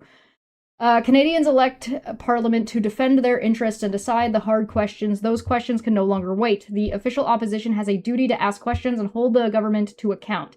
That is why I write to ask you to reconvene Parliament without delay. Parliament must confront 3 urgent matters. 1. Transparency on the abandoned deal. What precisely was in the proposed deal that you appeared willing to accept until late last week when you suddenly decided to end talks? Okay, so, well, that's just not quite what was said at all. Sorry, I'm getting a little warm in here. I think, in my opinion, right, is that what precisely was in the proposed deal that you appeared willing to accept until late last Tuesday when you suddenly decided to end your talks. Okay. It is time for you to release the text of the deal you read and rejected. The U.S. administration has seen it. Your government has seen it. Canadians must see it to judge what the opinions are on the table. 2. The true cost to Canadian families. How much will your trade and economic policies cost Canadians in higher groceries, gas, and other prices? You stated that you would impose dollar-for-dollar tariff retaliation and that these, quote, tariffs are taxes, end quote. Canadians are already paying for the worst food inflation and carrying the worst household debt in the G7. We've gone over this before. That's a misrepresentation. Insolvencies are at their worst since the Great Global Recession. The fuck are you... I'm not entirely sure what he's referring to there. How will you avoid worsening this inflation? Where will the revenues be directed? 3.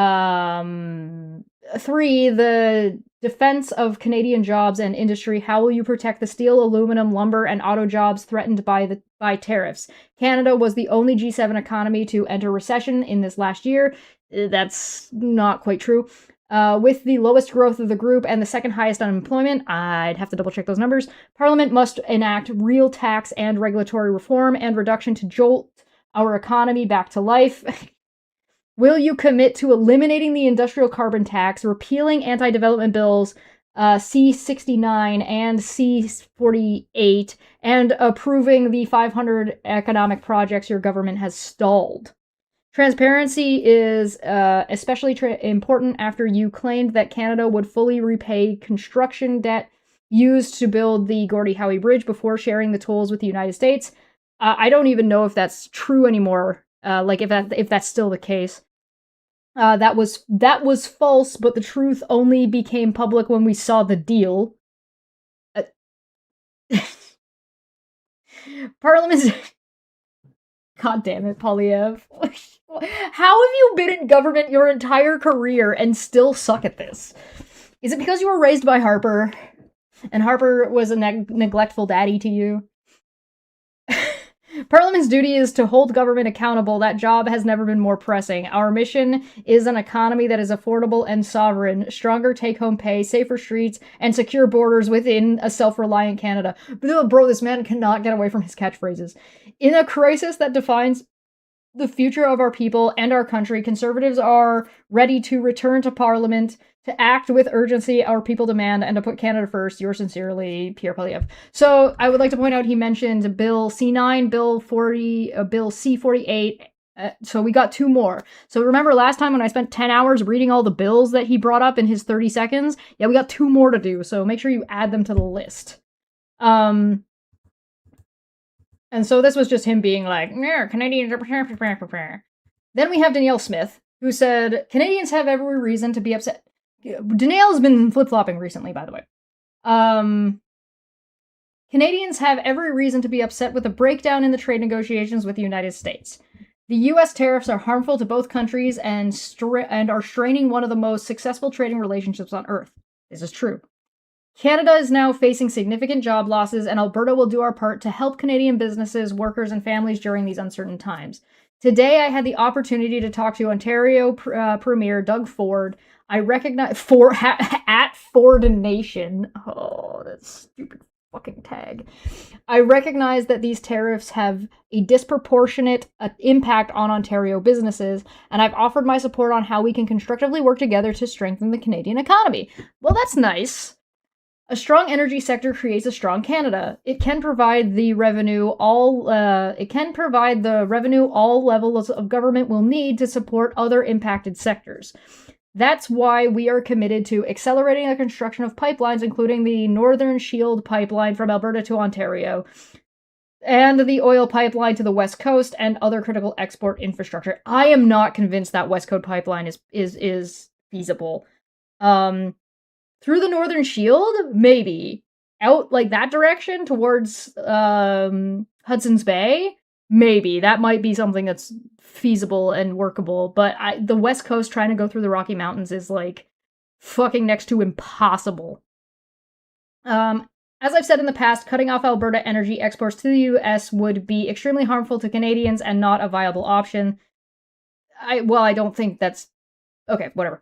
Right now, our focus must be on immediate action, supporting affected workers and businesses, dismantling interprovincial trade barriers, dismantling interprovincial trade barriers. Look at Danielle. Look at she could do something correct the whole time. She always had it in her. Strong diplomacy and continuing to grow our export markets. Oh, you mean she wants to diversify now? I look forward to discussing these constructive strategies with Prime Minister Mark Carney and Canada's premiers. So, like, pretty fine for the most part. It's a little bit of a shy away from her separatist attitude from before. And then we have... Oh, I wanted to point this out, because this matters, right? So, when it comes to discussing the negotiations, so that's what the reaction has been from... I haven't talked really too much about what Doug said, but that's because, like, Doug was just like, yeah, fuck them, we're gonna cut off their power, because they're losers. That's basically what he said.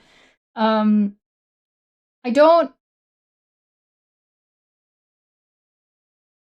we've talked about the technical recession before, and it's kind of a waffly term. It's kind of a wiggly term. So, like, I mean, Poilievre is not very good at... Poilievre likes to misrepresent things with, like, a kernel of truth, but his kernel of truth isn't good enough to hold the twist, if that makes sense. It doesn't have enough integrity. So, I wanted to point this out before we get into some of the newer stuff. What is this? Oh, wait, what is this? Oh, this is the counter tariff stuff. So, Poilievre is making a demand, right, of something that is coming like a day or two later, right? So, like, he says that this is going to happen. It seems to be a continuation of counter tariffs that we already had. So, Poilievre is demanding something that we were already used to and something that we've already been doing and have had for the past little while. I do hope that Danielle Smith follows through on provinces trading amongst themselves better. That'd be great. At least she's at the table now instead of just being a dick and going to hang out with Ben Shapiro like a fucking freak. But now there's like this big announcement, which was 4 hours ago, that is Canada's announcing counter tariffs against United States support for workers and businesses August 25th. So this was today. So Poilievre is just bitching that something wasn't addressed instantaneously. Yeah, he's giving no time. So let's talk about... So then this came out.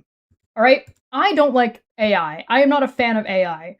However, if I was gonna give anybody fucking the reward for best use of AI doing art, it is Iran's Lego animation team. Because this is like, holy shit, check this shit out. Put some respect on Canada's name. You try to bully Canada, big mistake. Carney flew to New York, put it all at stake. Walked into the economic club on your own ground. Dropped the mic so hard, they still can hear the sound. While you were burning bridges, coast to coast, Canada signed 20 deals and gave a toast. 5 continents in 12 months, that's the move. Trump destroying alliances, Carney in the groove. You called this the 51st state, what a joke. Canada. That was a Lego Trump humping a moose in outside of Toronto at what looks like it might be a representation of Niagara Falls. This is the funniest shit I've ever seen. Sign with India while you choke. This is what a real leader looks like. Not a bully, not a coward, not a hype. Canada strong, elbows up. We never forget the world is watching Carney and they ain't done yet. Bold, confident, and kind. That's the Canadian way. Carney walked to New York and he saved the day. Yeah. 99% of your gas comes from up north, 85% of power flowing south from our turf, 60% of crude oil. That is the outhouse from Shrek, guys. Guys, that is the outhouse from Shrek. The Lego videos are fucking insane. Whoever is fucking running this for Iran is like fucking nailing it. Do the math real slow. Canada strong will make America great, you know. Energy, superpower, first reactor in the G7. While you're fumbling with tariffs, we are building heaven. Signed 56 mineral deals, 18 billion strong. Trump, you had the best neighbor all along. This is what a real leader looks like. Not a bully, not a coward, not a hype. Canada strong, elbows up. Never forget the word. That said 2 minutes for unnecessary drama. The pedal up in the penalty box. This is 2 minutes for unnecessary drama.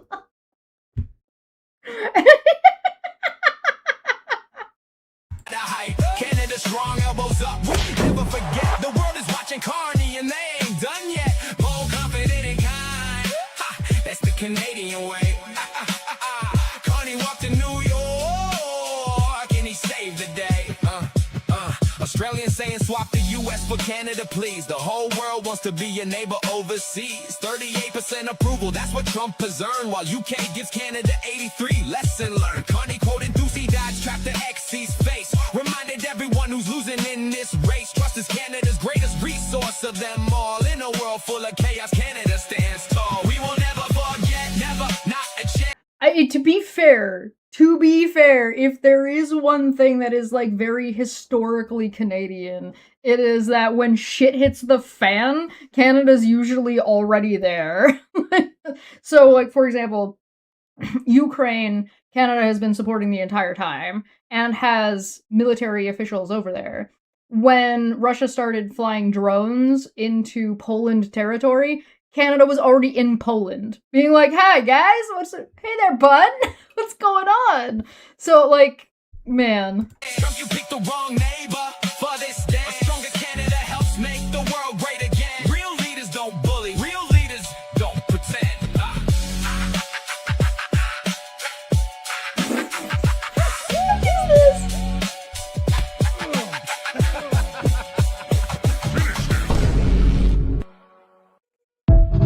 Okay, I'm not, like I said, I am not a fan of AI. Fuck, that video was funny. I'm not gonna listen when it slaps. It slaps. Oh my god. Speed 5 on the button fan. Oh, brother. Alright, so I wanted to share that one with you guys because that happened. And so it's funny to see fucking Iran being like, hey, America, fuck you, Canada. Rock on. It's kind of crazy. So let's see what fucking Donald Trump said over on Truth Social. Let me get my Trump voice ready. A lot of bluster from Doug Ford, who is the Premier of Canadian province of Ontario, but who is better known as the less charismatic, intelligent, and overall unimpressive brother of the late, great Rob Ford. I will remind you guys, Rob Ford, who is Doug's brother, was the mayor of Toronto, whose big news that he ever made, like, internationally was that he was found doing cocaine at a club, and Canadians didn't care. Canadians didn't really give a shit. America has been carrying Canada for decades, but no longer.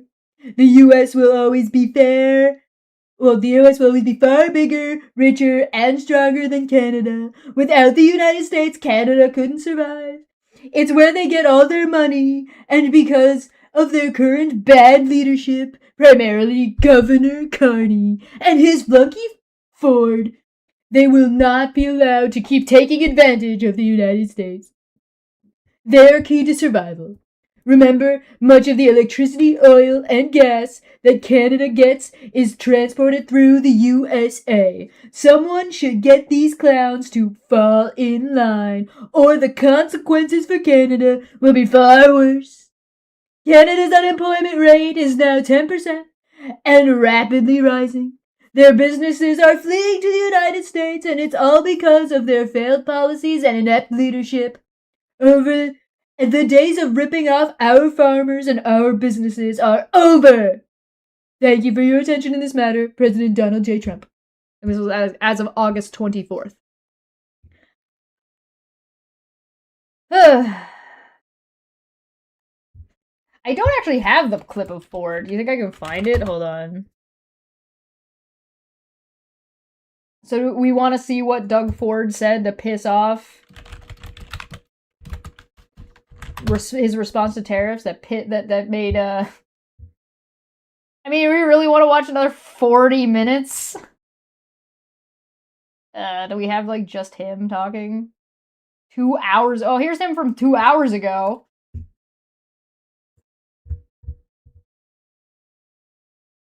Unprovoked attack by President Trump.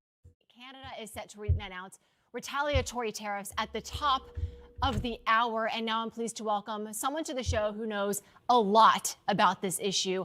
Ontario Premier Doug Ford. Premier Ford, welcome to Barney and Company. Well, thanks so much for having me on. It's great to see you again, Lydia. I know we met at the Gordie Howe Bridge not too long ago. We sure did. I want to get straight to this because he is so goofy looking, but hold on, here we go. This is the one everybody's talking about. Respond to a dictator like President Trump, a bully like President Trump. As I said before, he's the type of guy in school that would take your lunch money one day, take your toque off your head the next day, and then steal your running shoes. I know you haven't had an opportunity to see this, but we were just looking at a very fresh post here from President Trump on Truth Social, taking aim at you personally, taking shots at you, suggesting you should fall in line, that you are a flunky of the Prime Minister. Do you want to respond to these shots? What would you say to the president? No, I don't respond to a dictator like President Trump, a bully like President Trump. As I said before, he's the type of guy in school that would take your lunch money one day, take your toque off your head the next day, and then steal your running shoes. But I'm not going to take any advice off a guy that's the king of bankruptcies. And he's actually tariffing his own people, taxing his own people. And I'm going to make sure I communicate through the U.S. media. I'm going to be reaching out to every single governor, every single senator, and every single congressperson. And when it comes to the midterms, I have a message to the Americans. Don't vote in a person that's going to kill your jobs. He ran on creating more jobs. Last time I checked, jobs went down in the U.S. and Ontario created more jobs. He ran on reducing the cost of living. Last time I checked, food's more expensive down there. Homes are more expensive. And the reason homes are more expensive because he has a tariff on our lumber, which 33% of all homes that are built in the U.S. use Canadian lumber. So I'm not going to take lessons off President Trump. He's the last guy that I would take any lessons off. And it's about Team Canada. We'll see how this goes. But he wants to put pain on Canadians. We'll leverage every bit of pain we possibly can on Americans. And you know what I feel bad for? I've always said I love the American people. I still stand by that statement because there's a lot of people in the U.S. that are calling me saying, way to go, keep going. You know, your own people, President Trump, don't even like you. And they're going to speak loud and clear when it comes to the midterms. And if I was allowed to, I'd be down there door knocking. I don't respond to a dick. If I was down there, if I was allowed, I'd be down there door knocking is so fucking funny to me. Honestly, Doug Ford would make a really great, like, Democratic candidate in the United States. He's conservative up here. He's like a Tory conservative up here. But, like, Ford Nation. He's good at talking shit. I'll give him that much. I'm not a fan of his policies. He's done a lot of problematic shit in Ontario, historically. But fuck, that's funny. Him and Donald Trump are definitely like a tit for tat, like talking shit at each other. They're two chihuahuas barking at the door. Which is extra funny to me because, like, Mark Carney is just out there doing the job that needs to get done. And there's no way that Mark Carney doesn't know that this is exactly the type of person Doug Ford is and isn't, like, exactly being like, yeah, go do that. You piss fight with him. You go have a pissing contest while I get the real work done.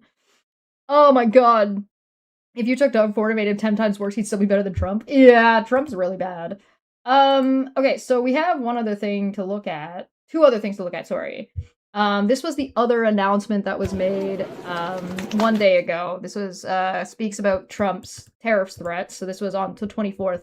But before we go into this one, I also wanted to show this, which is Trump threatens to rename Lake Ontario Lake America as trade feud heats up, which was on August 25th. So this is today. Social media posts follow a tense day between the president and Ontario Premier Doug Ford. The U.S. president was back antagonizing Canadians this morning on social media, posting, quote, "The United States is giving serious consideration to changing the name of Lake Ontario to Lake America," adding that he doesn't expect to be doing much business with Ontario any longer. So here on the shores of Lake Ontario, many people that we're speaking to here in Toronto also have some choice words for the president. I think it's very concerning, like the way he's throwing out this rhetoric. And yeah, I'm a patriotic Canadian and I don't want it to be called Lake America, so screw Trump. Well, I think the politicians seem to be just going forwards, back and forth. Who can call this one that and that one this, and it's childish. Should we really worry about this at all? Like, it's all very, there's a little bit of levity and it's a little bit fun, but you can't take this guy seriously. Well, there's something wrong with that gentleman for sure, and I appreciate Doug Ford's response to his nonsense. Ford and Trump exchanging barbs, though not directly with each other. The president taking to social media to call the premier less intelligent than his late brother, Rob Ford, with Ford responding like this. He's the type of guy in school that would take your lunch money one day, take your toque off your head the next day, and then steal your running shoes. I'm not going to take any advice off a guy that's the king of bankruptcies. I have a lot of real estate on my ass, so he has a lot of room to kiss my ass. Now, we know that several of Trump's tariffs will have a disproportionate impact here in Ontario, given some of the sectors that are being targeted. Yesterday, Trump also threatened further tariffs, saying in an online post that tariffs on all Canadian automobiles, car parts, and steel will increase to 50% on January 1st. Clara Pasica, CBC News, Toronto. Kiss my ass. It's basically Doug Ford. My ass is huge. Kiss it, loser. Oh Oh my god. Oh my god. So we got 5 hours ago, I got a 26-minute video of Pierre Poilievre talking. I've got from 3 days ago Doug making comments on the suspension of Canada-USA talks from the 22nd. So we can talk about these if we want to, and we can watch those if we want to. But I think we should save the conservative side of this for next time.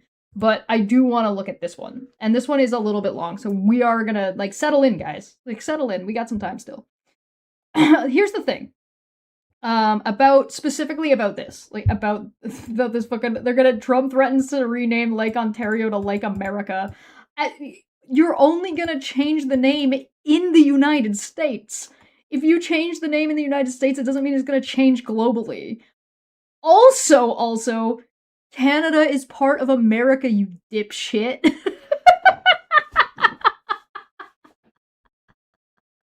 Normandy Foxtrot says, the thing is, my country needs to be treated like North Korea and totally, socially, economically, politically, and militarily cut off for the next few decades. I think that might be what's happening. Slowly, inch by inch, because everybody else needs to be prepared to do that. But, oh boy. Bingo bongo, boyo. Alright, let's go. Let's get into this. So we want builders to put money to work in new businesses, in big infrastructure. We want them to put to work in Canada, and that makes it strong in ways for all. Il faut avoir une question en français. There we go. This is in Vancouver, I believe, or Victoria. Out in BC.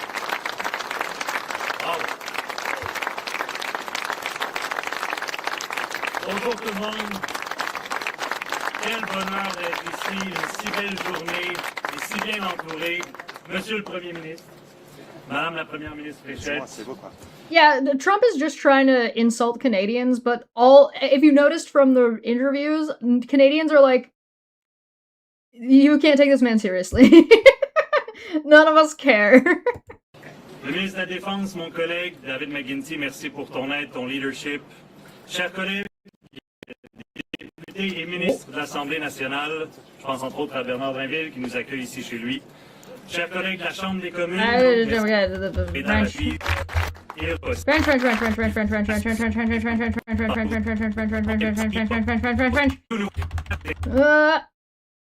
oh, I broke it. YouTube click delay. and in Quebec, sovereignty. And once again, a new chapter in the long tradition of a new chapter for défendre notre souveraineté. Et parce qu'on défend notre souveraineté en bâtissant ces navires ici. What we're announcing today will mark the beginning of a new chapter for Davie Shipyard, but also a new chapter in the long tradition. Yeah, the audio is unbalanced. I wonder if I can fix it. I might be able to fix it. Hold on. Let me see if I can fix it for you. This is on their end. This is the Associated Press that we're watching this from. I might have maybe I have another better video. Hold on.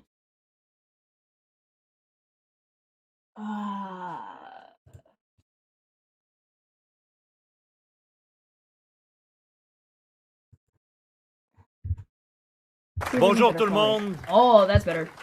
Quel bonheur d'être ici, une si belle journée et si bien entouré. Monsieur le Premier ministre, Madame la Première ministre Fréchette. And you'll notice that this one has French subtitles properly because they had their subtitles put in. Like it's not like YouTube automatic subtitles.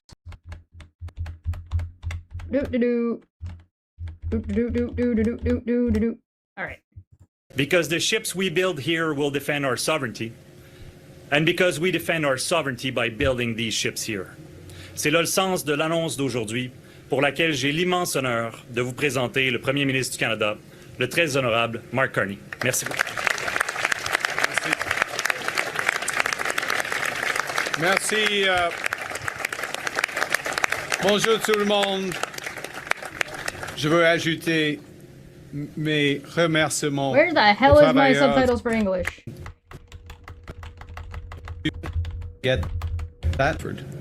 This is going to be roughly 30 minutes for anybody asking. Or could we give what they asked? Make some progress in du Québec. Well, we made progress, and we did make some progress in recent weeks. In the end, that momentum reversed, and we could not accept what the U.S. had offered, nor could we give what they asked. And by standing up for our values and focusing on what we can control, we will build un Québec fort in Canada fort pour tout. Now. Oh, they're in Quebec. Sorry. Yeah, this is in Quebec. My bad. That's not to say there won't be challenges in the road ahead, but we're ready to meet them because we have all we need right here. The workers, the engineers, the ambition, and the right... We are also changing the name of Ontario to American Junior.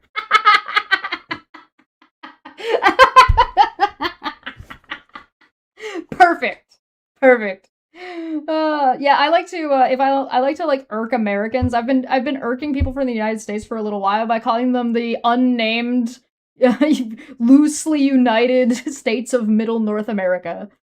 The right plan for a stronger Quebec and a stronger Canada. Building at home and diversifying our trade abroad. That's not plan B. It's been our plan A from the start. I want more French in Canada. Much to everyone else's chagrin, I think all of our schools should be, we should treat Native, First Nations language and culture should be treated the way French is treated, and all schools should be French immersion, except, with some exceptions available. Right, so French immersion schools should become English only schools. Regular public schools should be French immersion. The Catholic schools should all have to be required to be French immersion as well. And First Nations need to be taught the way French is taught everywhere else. In my opinion. La semaine dernière à St. John's. Admittedly, my opinion is pretty extreme. Our most secure. Over the last year alone, Canada has signed more than 20 trade and security deals across 5 continents. We completed our most recent trade deal with the United Arab Emirates in a record 47 days. Bogo said, I saw someone online say that all laws in Canada need to be written in every native language. I don't see why not. As long as you can hire, the only barrier I can see is there not being enough people that can do that.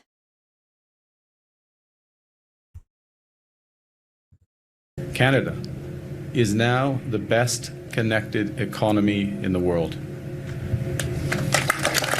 Yeah, we are.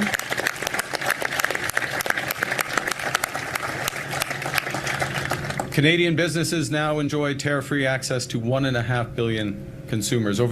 I can see that being an issue. Not enough Native American words for a lot of modern terms.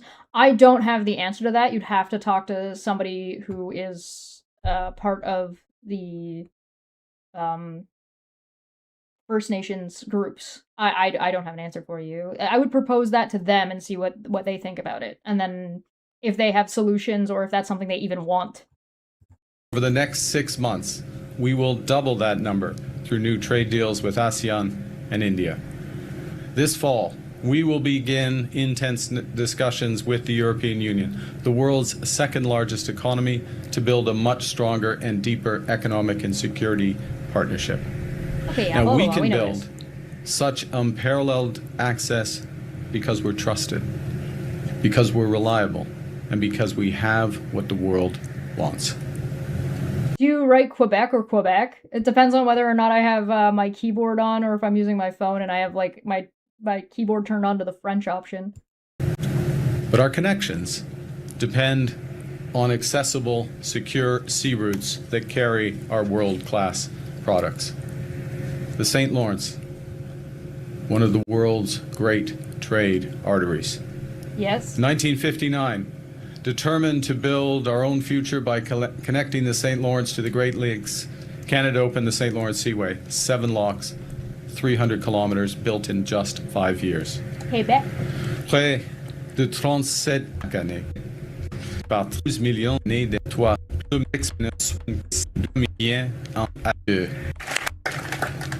plus grande capacité, plus ouverte.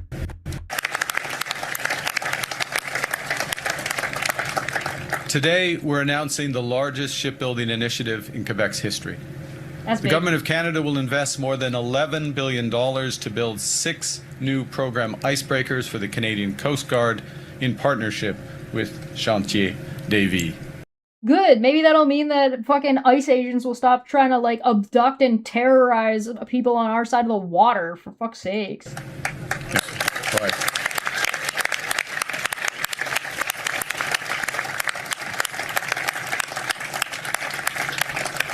We'll move fast. The first steel, Canadian steel, the first steel will be cut next fall. The first ship will be delivered 5 Next years year. later. And the first full fleet, and the full fleet will be in service 5 years after that. 10 years. The new icebreakers will replace the Coast Guard's aging heavy and medium icebreakers. They'll work in Atlantic Canada, the St. Lawrence, and throughout the depth of winter, and in our Arctic throughout the summer. Les brises-glaces que le chantier investing during the second hundreds of vestries. Levy that stretches back to today's announcement continues the shipbuilding tradition in Lévis that stretches back 2 centuries. 2 centuries. Since 1825, Davy has built hundreds of vessels, including 35 warships for Canada and our allies during the Second World War. Today, we're building on that proud legacy, investing in Canadian shipbuilding on a scale not That's seen fast. in generations. Chacun de ces 6 navires sera construit ici même. Suppliers from across Canada will support the work here at Davy. That means steel workers at Algoma Steel and Sault Ste. Marie. Fabricators.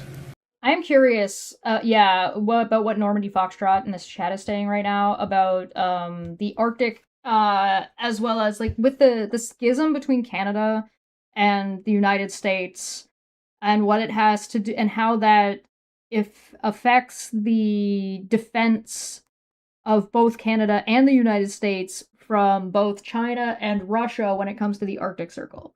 Now, Canada has already well aligned itself with a lot of the Nordic countries and are working together with the EU and the Nordic countries to help with Arctic security.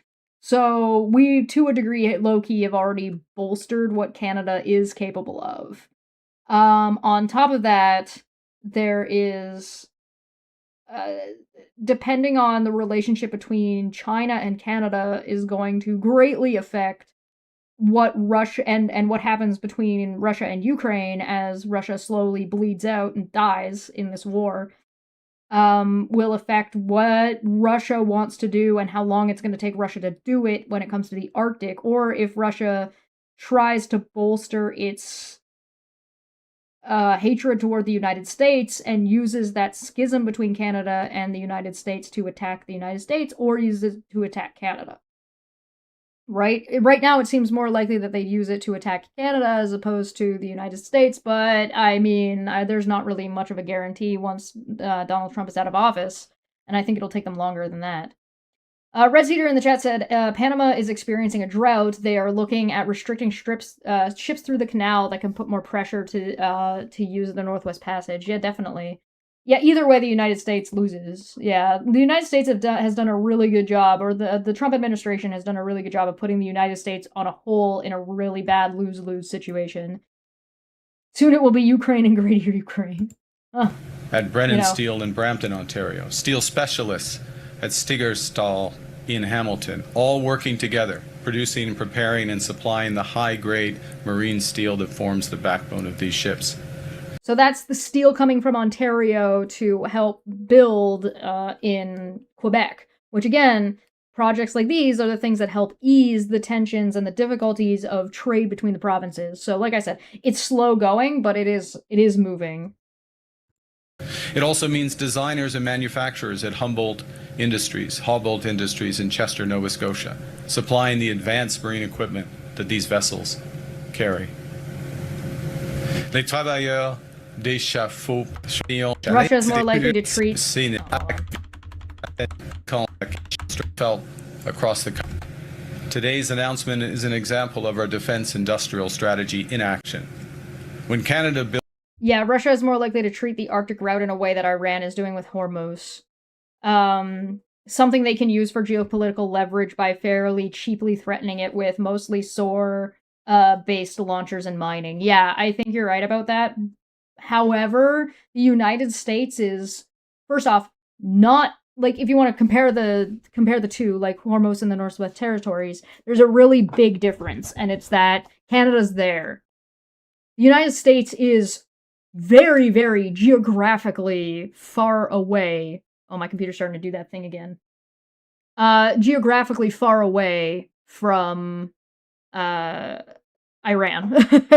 And Iran is literally right beside the strait. Whereas Russia and Canada are both right there, but in another difference, the United States has no allies in this war and the fight over the strait. There isn't anybody even regionally there that's really there to help them. So, as opposed to China is a factor, and the Norwegian territories, the Nordic territories, right? So, we'll see, I guess. We'll see. China. Russia would be looking to lock up, what Russia would be looking to lock up would be China and the EU trade. Right. So, I mean, we'll see. I think you're right. I don't think you're wrong. I just think there's some really big differences to, if you're going to make the comparison to the strait, that it needs to be like this. I don't even know if those might be differences enough that make it not comparable. Yes, and the US does have Alaska. So the question is does the US have Alaska?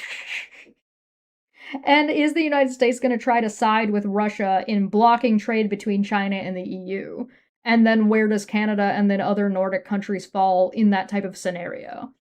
My computer is eating shit, so I think you'll notice that chat has frozen. I think I'm getting to the point where my computer cannot handle it can't deal with streaming for longer than like 3 hours. So I might have to do something about that in the near future, but I think we'll probably just call it there for now. I think we kind of got most of the gist of what was going on. I don't know how much is going to be in this announcement from today. There's probably something in the Q&A. I don't think I need a new PC. I mean, if you guys want to send me a bunch of money, I would definitely buy a new PC. But yeah, my computer's saying they're not doing 10-hour streams anymore. Oh, I know, it's so sad. Yeah, I'm not sure what's up with that, so I have to do some digging and see if I can find out what this is. This seems to be like a little bit of a software issue on my end. So I think what I'm going to do is I'm going to finish getting my computer set up to be running a different version of Windows that is a little bit more cleared up and see if that helps, and then we'll go from there. But we're going to call it today because this is stupid and this guy's dumb. And if you have any questions or any comments, let me know in the the comment section down below on YouTube. I'm going to take off. Have a good day, everybody. Thank you so much for joining me. I'll see if I can get my computer issues sorted soon.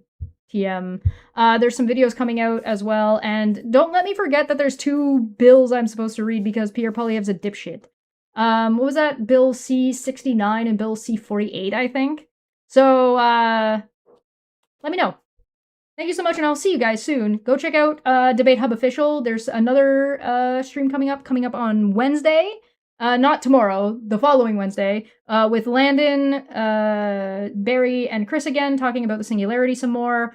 I'm going to have Maddie on soon to be talking about a little bit about global water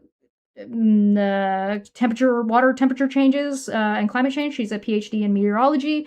So check out Debate Hub Official. Also, this Saturday is going to be the pub where we do talk about politics. So if you want like a political talk show with diverse cast of characters, please join us over there. That's on YouTube. Thank you so much. I'm gonna get on out of here. Have a good day, and we'll see you next time. Bye-bye. Oh, tomorrow we're supposed to be talking about Jordan Peterson.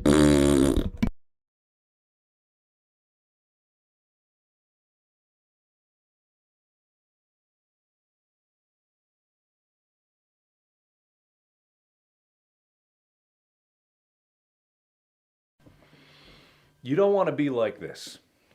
This is disgusting. This is awful in every way. If I could kill it, I would. But I legally can't. But I've considered it.